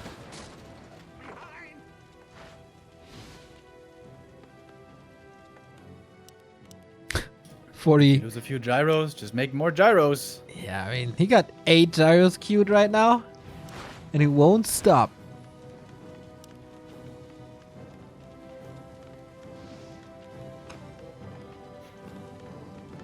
Fortitude is playing this well. You will take some damage against the Dreadlord, no getting around that. Oof. But the Stonebolts, they hurt. MK level 6. And more destroyers going down. This is the end. GG. All right. So we got our 4 teams for the semifinal. ELL, ORZ, FM, and LP. Lots of abbreviations here. Yes, sir. Yes, sir. LP against ELL in the one, and FM against ORZ in the other. Strong performance here today by LP Club. Against FM, it looked a little dire, where only a single map could be won. Against Old Boys, it was super close. But here today, it's looking very convincing. Yeah. Fanboys of Pink, they need a bit more practice. Yeah, they're kind of cheesing as well. With Warden Lich 2-on-2. Then Farseer Headhunter, Orc versus Night Elf. Now Dreadlord pretty much solo versus Fortitude. If you're a fan of these crazy builds, then we got 2 more maps for you guys. 2-on-2 coming up, and then one last 1-on-1 with our dear friend who's also participating in the 2-on-2. It is PCG123 Oh boy, do we love him. That's the perfect scenario for me, Remo. Do you know that? Round robin, everything's decided, and PCG is involved. This is just... this could be terror. Terror, I tell you. I want to see some Tavern Heroes, man. Let's do some... I don't know, Fire Lord first. Incinerate, Neo. You love Incinerate. How about that? I would definitely be torn if PCG is displaying an Incinerate first Firelord. That is true. But okay, Colorful and 15 Sway with Night Elf Orc. Ice Orc sticking to Orc this time on Nullwood with PCG. But yeah, at this point, it's only about the map score anymore. So, love to see some creativity. Colorful stepping into the ring the first time today. The star player of their team. He also will be playing on Last Refuge. The last map, which will be against PCG, actually. Yep. Yeah. Is there some cheese potential in Colorful? You mean the potential at Colorful cheeses, or that PCG can beat him with cheese? The Colorful cheese, because I think he's a very, very, very, very, very standard player. Yeah. In terms of strategies, of course. Yeah, I can't recall a time where I ever saw him playing a Tinker first. Or even a Panda first, for that matter. Me neither. He has played Beastmaster first recently, but that's kind of standard nowadays for Night Elf versus Human. Dude, if it happens again and we get two Beastmasters and they both choose Hawk, I'm gonna quit. I will just leave. You can do that cast on your own. I put the video feed on. I leave you to it. You can go for another co-cast that you find on Discord or something. What do you mean you're gonna leave? That would be hilarious. No. That would be a super fun game. No, it wouldn't. We've been there. It wasn't. Still haunts me to this day whenever I see a Beastmaster in the hands of PCG. Is that the most useless spell you can go for early? Dark Ritual. Dark Ritual? Yeah, that's literally the worst. That doesn't give you anything, right? Yeah, at least the Hawk gives you vision. Yeah, Tinker passive at least gives you 2 attack. Yep. And a little bit of movement speed. Yep. Mana Shield gives you some mana for shielding. Gives you a shield for mana. And you have a very... Well, I guess Brilliance Aura is just as bad. Well, maybe you have a Shadow Priest. There is a possibility to go for a Shadow Priest, and then it's still better than Dark Ritual. Dark Ritual is the worst, I'm pretty sure. Death Pact. Death Pact can be useful. Yeah. Yeah, Dark Ritual. You can't even use it when you're full mana, right? Nope. Can't deny, like in Dota. I think every other spell could have a use. Except Dark Ritual. You just have to get yourself mana burned first, and then you can use Dark Ritual to deny. Yeah, but then you can't do anything. Yeah, okay, you can deny. Yeah, that's the only thing you can do. It's not even... Yeah, throw that pen away. For the twos, I'm actually excited what they come up with now. Like, this could seriously be another tier 1 push with the weirdest hero combo. Naga, Tinker, Rocket, Fork Lightning, or whatever. Nullwood is a wild map. This could be a wild 2v2. Oh. Okay, seems like we have a little bit of an issue here again. There is some kind of event. If you're Korean, you will probably know what that means. I know that there's a Fans versus Moon event coming up. I saw that on Instagram, by the way, Remo, where all the good news are. Oh yeah, Instagram. It's a place to be. So fans can somehow apply to be facing Moon for show matches. And you can win something here. You think the average fan who would apply, if they team up 2 versus 1 against Moon, would they win or lose? They would, of course, lose. I mean, 2 versus 1 is pretty hard. Lin did it today against Sok and Chimiko almost. Or Sok and... So, yeah, almost, though.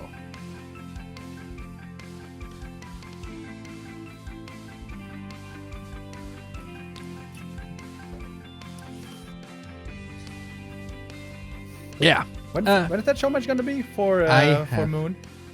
I don't know. You can look that up on Instagram. World Cyber Games on Instagram. Always worth the like and the follow. There's also gonna be a cosplay contest. Yeah, Remo, how far along is your costume? Did you add the LED lights yet? Yeah, you know, I don't want to take part in the costume contest because it's gonna be a conflict of interest, right? WCG and us, we have a working relationship, so can I even enter into a contest? Who's going to be the judges?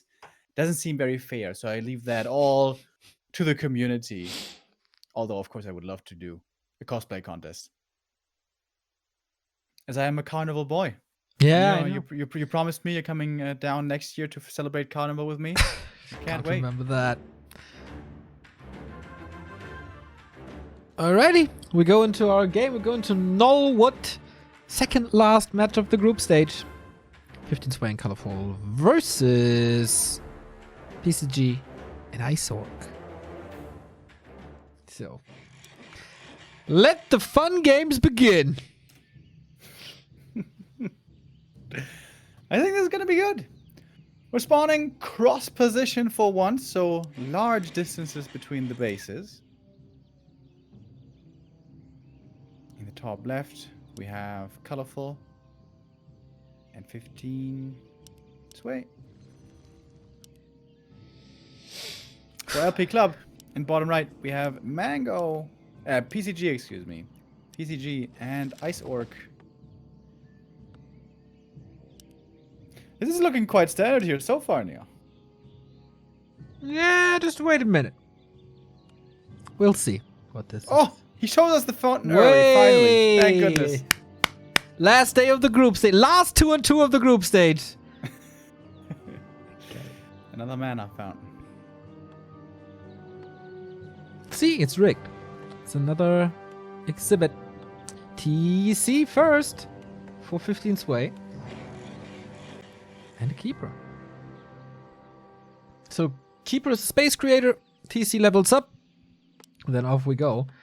Blade Master by Iceorg. And now I'm curious. Cryptlord? DK? I think Cryptlord. I mean, playing Dreadlord with Fiends, that would be pretty weird. DK? Oh, okay. Not as outrageous as I thought. Pretty standard, actually. Yeah. Playing normal strats in 2020. Who knew PCG could do that? Huntress build for Colorful. And TC Headhunters, of course. Kind of sad that we didn't see the Pod and TC combo once for the Ultra Headhunters. Would be pretty sick. A player's forces are under attack. Yeah, Podum, it's not her season at all. She was there in summer, getting a little bit of a tan, but now in fall, she's just gone.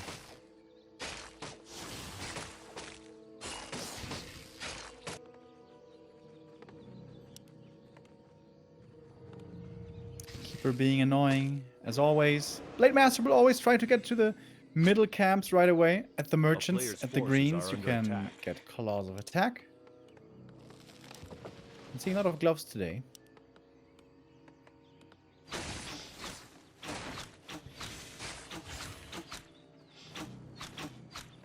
Alright. Keeper's trying to get something done here, but against 2 Fiends, not that easy to do. I mean, a true pro like PCG, he's not threatened by that. Nice. His star caliber is really shining in these situations, you know. Oh, it is double Agent of War mass hunts.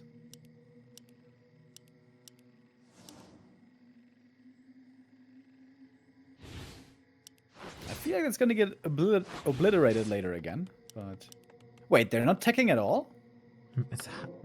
Nullwood is Masswood. Mass hunts, mass headhunters, something, right? Are under attack. I've seen this before, I feel.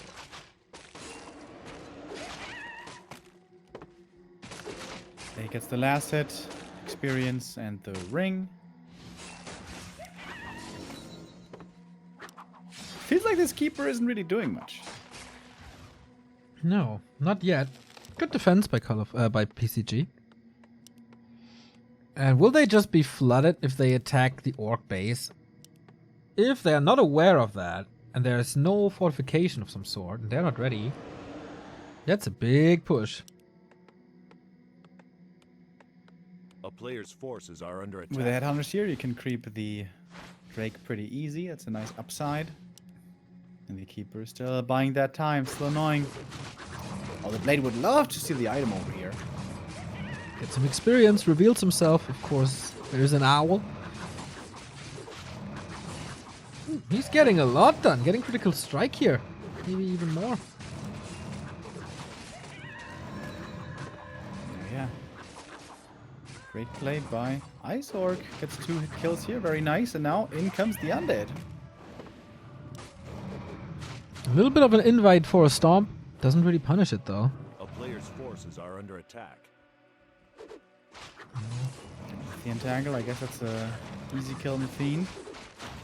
Stomp against the Grunts. No hunts here. Nothing really to support. Okay, there they are. Everything is kind of falling low for LP Club.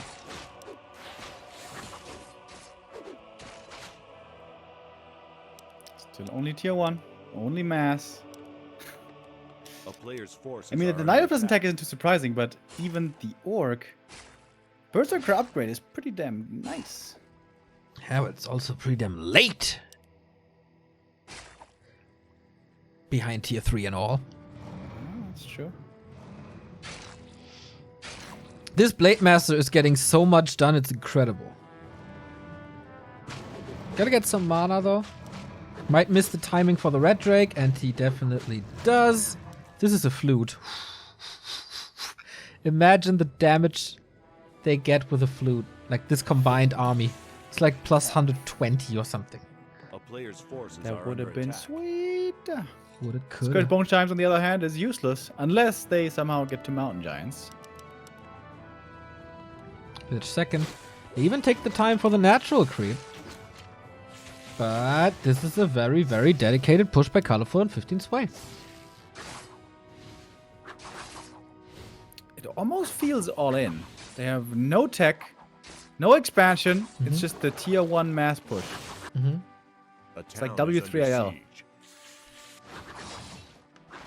Oh, and the burrows don't have reinforced. It's a lot of damage from these headhunters coming in.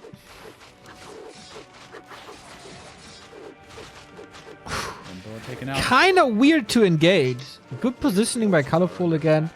The headhunters are doing the damage, and he's trying to block and protect them. Oh, now it's getting a little wonky.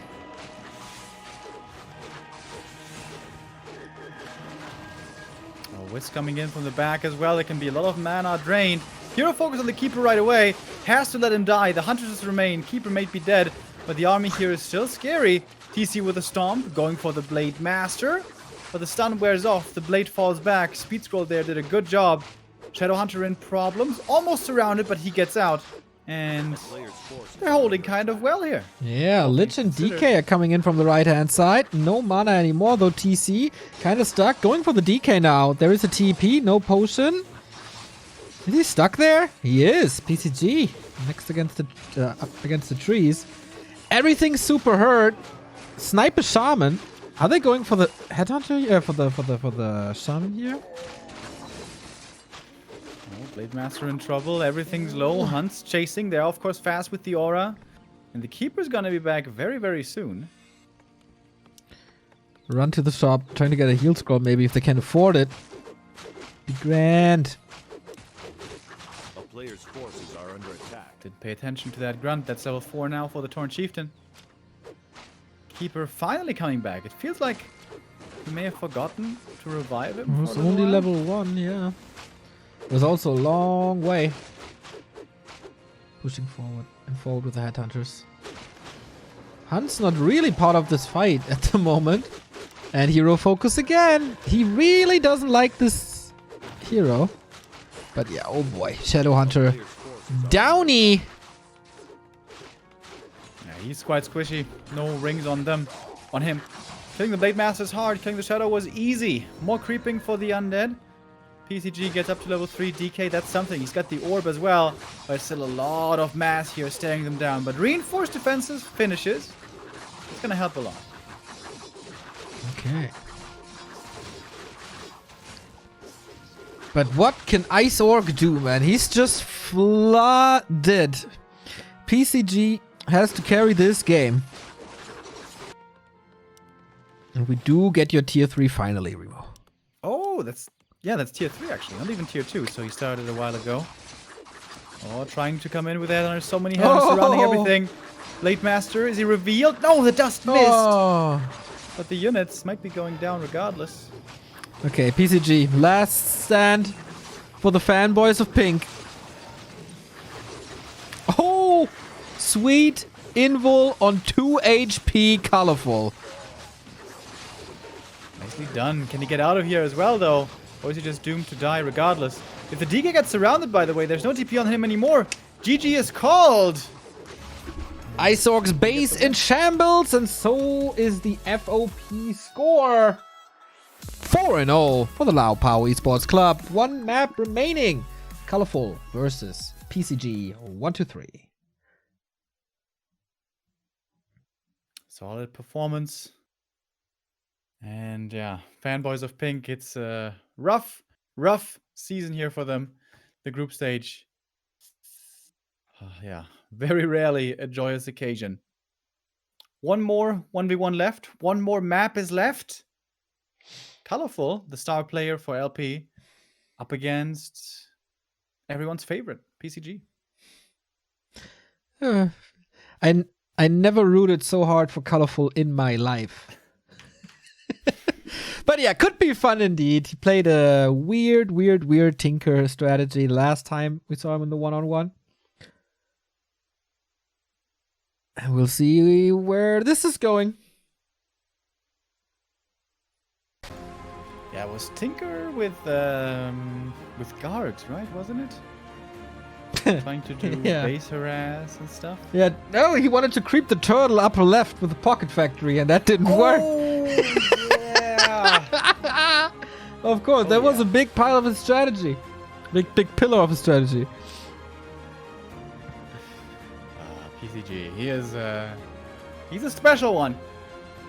Very unique. Maybe just a genius that we can't appreciate yet.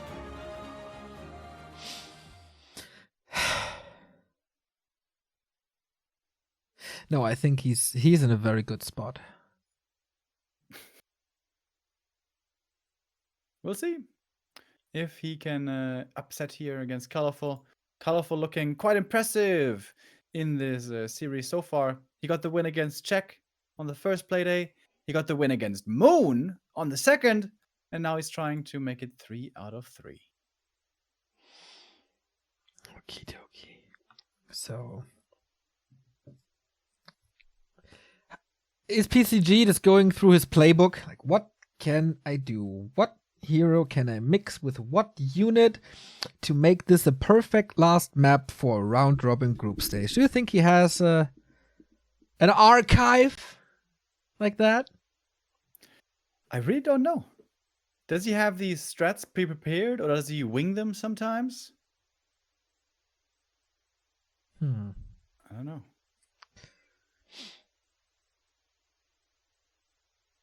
Last Refuge. What can Colorful play?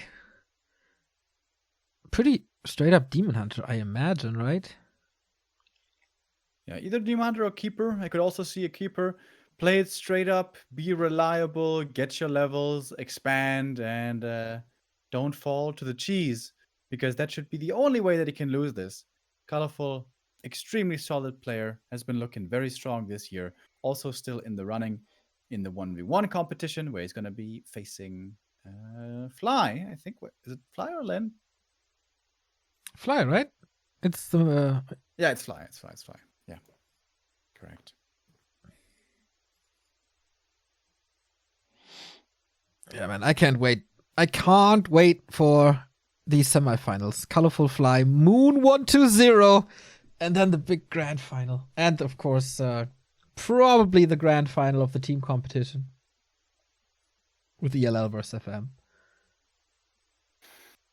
Yeah, next week, we're going to have a bit of a break. Everyone can gather their energy and gather the hype for the week after then. November 5th to 8th. Everything being unloaded in a glorious way. It's going to be epic beyond description. Epic beyond description when Remo unloads everything, guys. You cannot miss this on this very channel. Just like a PCG game, epic beyond description. Where is it then? Is he still writing the tale of the epicness of this last best of one?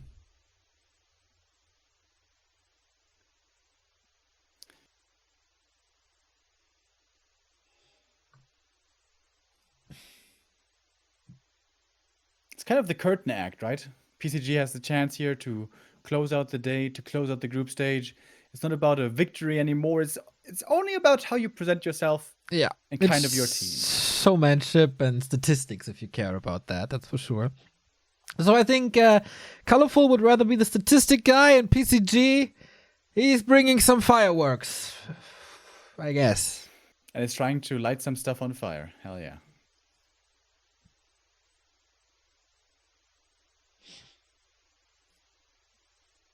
Man, this stream is buffering for me a ton. For you not? Not one bit. There's just a lot of static on it, which I absolutely hate. So I disabled it.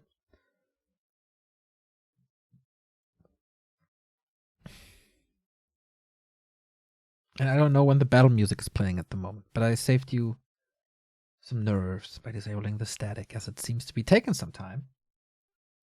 This is also weird. I also have no static. What the hell? Maybe you just don't hear it. Because or have I just gone deaf? I think so. I'm pretty close to that, honestly. What? I have a constant tinnitus. I don't even go to concerts. Why do I have a tinnitus? Sometimes life is unfair, Remo. I mean, you're blessed with everything else. Your genes are pretty much perfect in all regards. But your ears suffered a little. And allergies. Yeah, and allergies. And allergies. When is your next concert going to be happening, Neo? All canceled. The summer concerts are, I guess, over. With the Don't numbers. They have like virtual digital concerts? Ah, yeah, that doesn't count. So those are no enjoyable experiences to you? They're getting better. I watched one 2 days ago. Story of the Year, really good. They did they really cared. They had some little animations and, they produced the concert really, really well. But it's not the same as if you're in the experience. Do they have a small audience or no audience of any kind? No audience at all. Just the production staff and the band. So the song is finished. Nobody's clapping. Weird? Nobody's screaming. Nobody is responding to anything what the singer says. It's weird indeed. But it was even weirder, dude. It was so weird when they were all doing acoustic sets, like in April, and they all doing that on Twitch now. So they sing their acoustic sets, and then they look on the Twitch, and then they react to the Twitch chat. Oh boy, people had to learn how to react to Twitch chat. I can't tell you. Yeah, I can see that.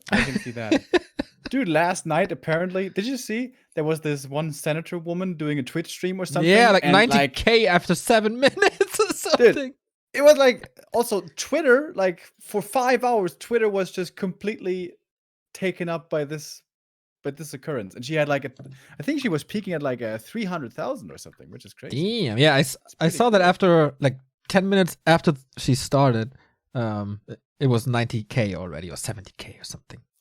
Pretty good. Maybe we'll see it in the future. Can you imagine Angela Merkel playing Among Us?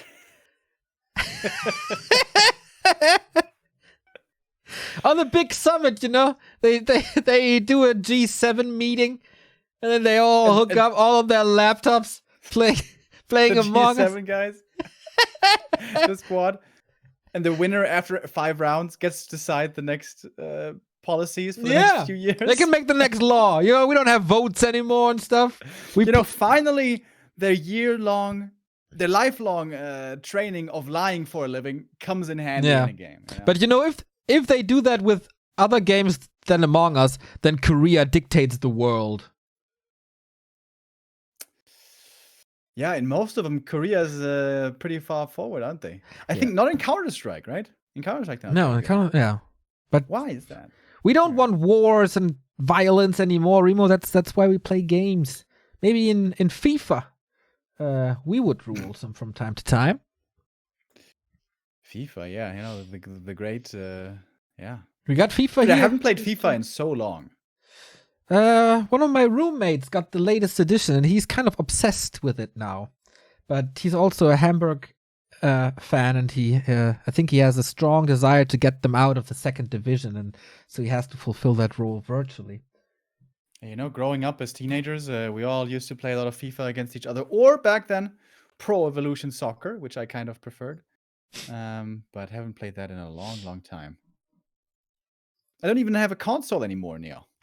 Me neither. PC boys. Roommate of mine got one. I got the new Tony Hawk remaster. The new soundtrack. Pretty good. Looks good. Feels good. Made for PC? I think it's also on PC. I'm not too sure, but. No, wait. But where are you playing it? On PC or what? Yeah, my roommate has a PS4, and so I borrow it. I paid for the game, then I borrow it. It's not yours, it's your roommate's. Yeah, since my roommate got a shoulder surgery, he can't play for 6 weeks, so I can do whatever I want with that console.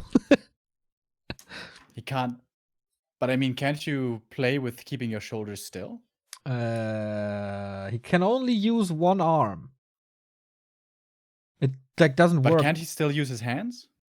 Only one. So when he uses his fingers, it hurts in the shoulder?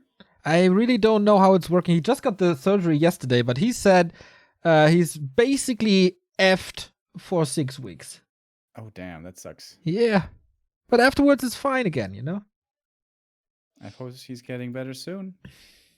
I will forward. So how did it hurt his shoulder? It was an old accident, I think snowboarding accident or something, but it wasn't too bad. Like, it just hurt a little, and he thought, okay, it's gonna be fine soon. But it all, like, since then, it constantly pops out, like, every week twice or something. What? Yeah. And then he puts it back in, and then it's fine for 3 days, you know, and then it's never really, really bad, but it's super annoying. And it will probably be super bad at one point, so he's getting that done now, so we won't have issues with that in the future. All right. You know, I once hurt my shoulder while bouldering. It wasn't fun for half a year. It pained me. Damn. Our bodies, Neo, they are breaking frail down. Little things, aren't breaking down. You know, I'm losing my hair. Other people are losing their shoulders. You're losing your hearing. That's the Warcraft world right here. We're not the Fortnite kids who can do whatever. Stream for 20 million hours. Yeah, you young children, you just wait. Yeah, you just wait until you are at our age. Yeah, Remo, you're gonna be 30 soon. Yeah, I know. You love keep. How often are you thinking about that? The big 3, huh? Soon happens. I can tell you that's the point where everything, like from that point on, everything's downhill. Like it's kind of with 25, you see the first signs, you know. But 30 is really, at least for me, and I think many others, like straight downhill. No breaks. Every month you discover something new. A new bone starts to hurt. That's 30. To it, dude. Yeah. So the game's gonna be starting soon, by the way. You don't hear anything? There we go. I still have the sound disabled because of the static. Here we go. Last game of the group stage. Will LP get the 5-0? Will Colorful remain undefeated? After eliminating Moon, he's now up against PCG. And yeah, we'll see what he does. No Tavern this time. Wait, isn't it? Wait. What? It is a neutral hero build, right? For Colorful, yeah. For PCG, it isn't. Yeah. Yeah. Yeah. So Colorful is the one surprising us, huh? Wasn't expecting that, honestly. Was expecting the Demon Hunter or Keeper. So, what hero do you want to play against Undead then? I mean, Firelord has Soulburn, right? Silence against Undead, always good. Dude, it has 3 abilities in 1. Did you know? It's the Kinder Surprise of Warcraft spells, man. Kinder Surprise, dude. Do they still sell Kinder Surprise eggs, by the way? I feel like I don't see them anymore in stores. Of course, man. What kind of stores are you in? Normal stores. But Are you maybe I going to the bio market, eating all green and stuff? Nah, I'm a straight up normal guy. Oh, of course, man. They're everywhere. What's the first hero, by the way? I kind of missed it. It's Tinker. For PCG, I mean. It's DK. Ah, okay. Yeah, I'm on the YouTube stream, by the way, because the other one is just lagging like crazy, so... Wait, you already... Like, you really know the hero of Colorful? Yeah. Oh, wow. You are miles ahead of me. The DK just spawned. And we're not even close to the tavern yet. The DK just went shopping. Unfortunately, we don't have a clock here, so we can sync. So, okay, now Colorful is picking his heroes. And oh boy, are we so curious what this is going to be. It is the Tinker, even with the best name. Remo didn't spoil it. That is Mr. Ratso Steamweedle. How can you not love that guy? So is this Colorful showing PCG how it's done? How you play the Tinker properly? I guess so. Could be working out pretty well against the fast expansion. Just keep on spawning these clockworks over and over. Tinker is also good for creeping, something that sometimes gets overlooked, right? Very good. Okay. Alright, this could be a fun game. Could be pretty good against an expansion. Little unlucky with the item here.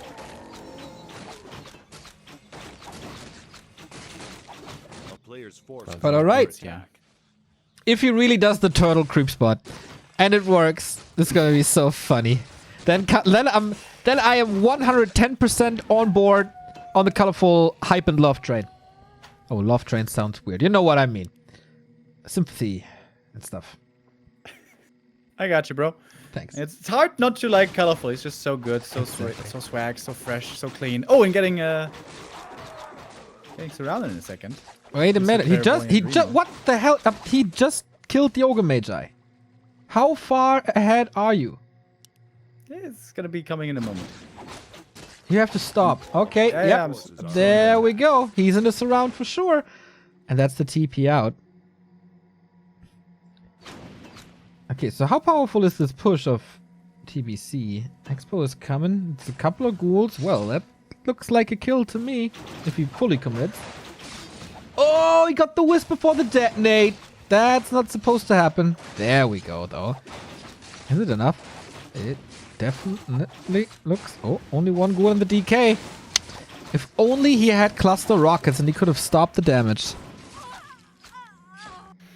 Creeps are getting a good delay of the expansion here, but he's going to set it up again. But PCG is going to be up on 2 bases here in no time. Yeah. But what do you play against the Tinker? Like, wouldn't play Garg. It's still tier 1. Wouldn't play Gargs against the Tinker, really. Aren't they just getting wrecked? What? By what? By rockets. Rockets and Panda.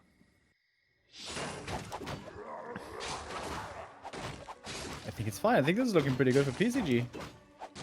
Tinker with the boots, man. He's a Mr. Speedy Gonzalez. Yeah, but he's also kind of blocked there. Ah, now he's getting out. Ghouls are threatening another surround and he has no staff. He's going to be super careful. Ooh, nice turnaround. Still not level 3. Wait a minute. A player's forces are under attack. This is even more ghouls than before. And this army doesn't seem to be ready for it. Intercepts anyway. Needs to catch up in tech, I guess, right? Colorful must have teched in the meantime somehow. like a minute ago. He hadn't started yet, but could do so now with 5 acolytes being there. PCG is also ticking. And I would be expecting gargoyles here soon. Is that? Oh, that's still tier 1 for colorful. Yeah. Okay. This is looking a little rough here for our Night Elf, bro. He's still like 4 seconds ahead of me somehow. A player's forces are under attack. The Tinker, Mr. Ratzel, he has to carry. I mean, ooh, sweets around with dust. It's actually also microing. Not bad, PCG. Now we got the tally staff playing a little Dota Tinker maybe. Oh, dude, I used to hate playing against that. I know. Tinker and Dota, extremely annoying. Oh, look at that cancel timing. He's going in against the Tree of Life. Is that enough? Oh, it's gonna be close. Is there repair even? I think he used a lot of wisps before. Can't cancel it anymore. And there's so many ghouls. So many ghouls wrecking this tree again. This might be the map loss. Wait, the surround as well. Are we sure that this PCG, can someone check his IP? This looks like Mango to me. On a good day. Strong undead plays. Looks exactly like PCG Neo. I don't know what you're talking about. Second crypt. Third crypt. Graveyard. Gargoyles. Go Gargs, okay. You should really go swarm rockets at some point. But how to afford that when you don't have a second base? Colorful finally started attacking. Just no way. You can go for Merc, so that's a little bit of anti-air. But apart from that...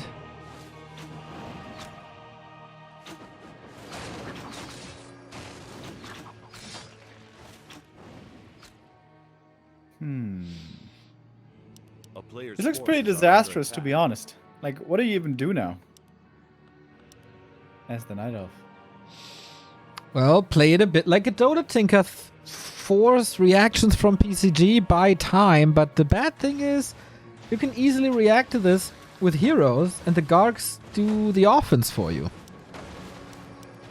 Yeah, the DK is ready with his own staff. There's going to be a tower at the expo. A little bit of clockwork damage, but really not that much. Okay, this is gonna hurt a little. My soul, my heart, and my conscience. But that was a pretty smart reaction by PCG. Yeah, you know. Strong player. Why didn't he sell these Quel'Thalas boots on the Tinker? Likes armor. Gold. Maybe he's going for Dark Ranger second. What do we know? Ooh, that's an idea.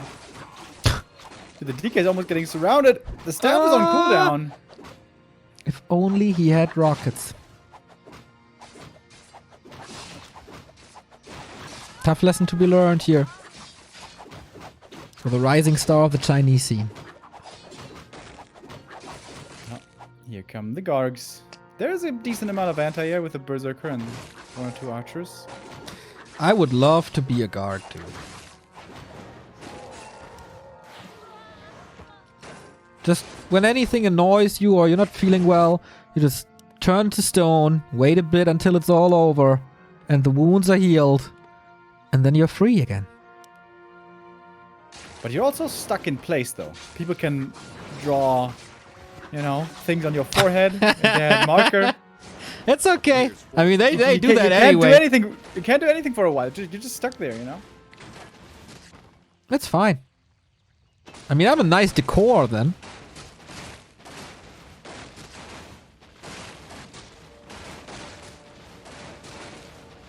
He's still trying his best. Somehow he got level 4. Not quite sure how. A town is under Lords siege. coming. Dryads. PCG, I imagine, must be on his way to tier 3. That tier 3 timing with Orb and Frenzy and stuff, that's gonna be quite something. But he's actually at 60 supply already, so maybe not even going for tier 3 right away. Ah, no, he is. Love to see more attack upgrades. Colorful is really trying to make this clockwork harass work. Actually surrounding with illusions. Okay. A little bit for the highlight reels.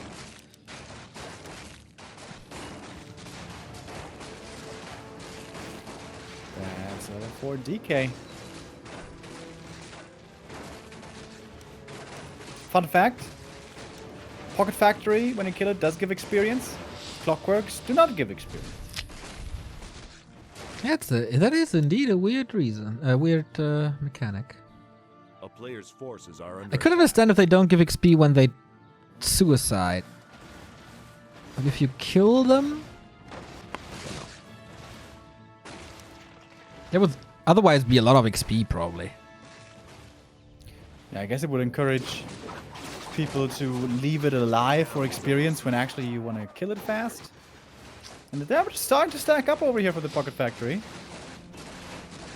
Alrighty, But Panda it's a lot second. of darks. So, if Colorful buys some time, this is going to be a big counter, but I think time is sold out. A player's forces Ah, are great. under attack. Huh? Uh-huh. Against Dryads, kind of weird, but okay. Well, Expo dead again.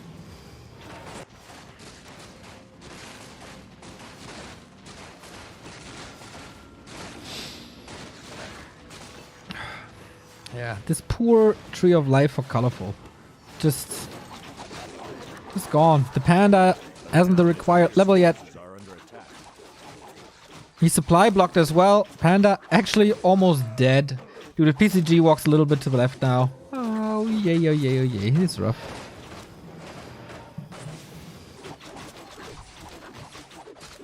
Alright, Colorful.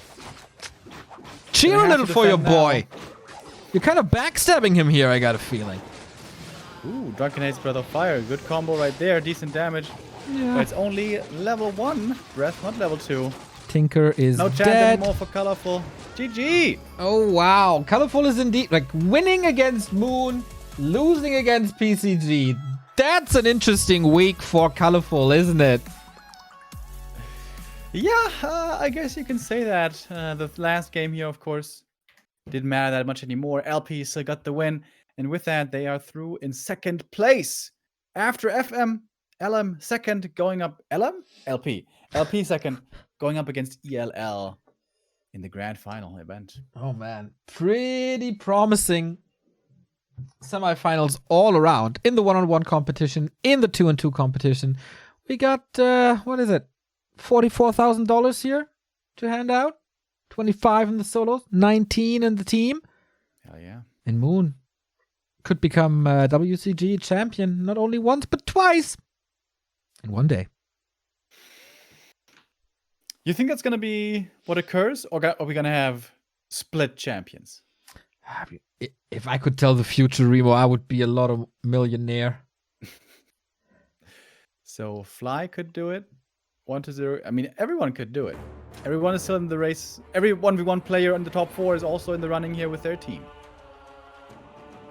Absolutely true. Absolutely true. FM even has 2 horses in the race. Fly and Moon. 1-0 and Colorful. In the 1v1s. And 4 teams in our 2v2s as well. Yeah. Here's the results. ELL lost their first map, but still winning Group A. Here are the standings. ORZ qualifying over Squid Squad. The big surprise of the WCG Team League, I guess. Miss Jo was already eliminated. Again, another disappointing performance for the Korean team. FM and LP, maybe you should just go for a short abbreviation and then you win these groups. Seems to be a good way to victory indeed. Here we see. On Friday the 6th, in fact, we're going to have our semifinals. Oh, yeah. And then the grand final on Sunday. The 3rd place match on Saturday. Don't forget about the bronze medal. There's quite some money on the line. Yeah, this is going to be fun. Single elimination, do or die. Who's becoming the first WCG team champion in 17 years? A great honor here that they will be getting. Oh, what? They have a little bit of a switcheroo. Look at this. Tidewater Glades, Lost Temple, and Turtle Rock introduced to the 2s. Wait, This is a new format for the finals. but it's 4 1v1s. Yeah. So another the player has to play 2 then? Maybe you can add a member of the eliminated teams. What do we know? Okay, interesting. 3 2-on-2s as well. This is gonna be quite interesting. Best of 7 instead of best of 5. One more 2-on-2. One more 1-on-1. Gonna be long clan wars. Lost Temple, dude. A classic. And Tidewater, kind of a new one. Yeah, I wonder how that works. Maybe they can pick up one player. Imagine all the players who are not playing here in the 4 teams are now free agents, and all of a sudden ELL turns up as Ellie and adds Infi to the mix. That is pretty much the strongest roster you can have. Or Wait, Tell. but he's with playing TH. Undead now. Yeah, you know, maybe for WCG he doesn't. Or then make it Tell and add TH. That would be sick. Or make it Hell and add Happy. Ooh, I like that. Yep, that's the way to go. Remo, despite going to church every Sunday, big fan of Hell. How's that happening? You know, we can make fun of hell, it's no problem. The Pope, you know, he said recently hell isn't real, so we're good. The finals are very, very, very, very real in 2 weeks. $44,000 on the line. Semifinals and grand finals in the 1-on-1. Semifinals and grand finals in the team competition. WCG is nothing but a blessing. It seriously goes beyond the game. Next week is a week off, and then we see us all at the finals.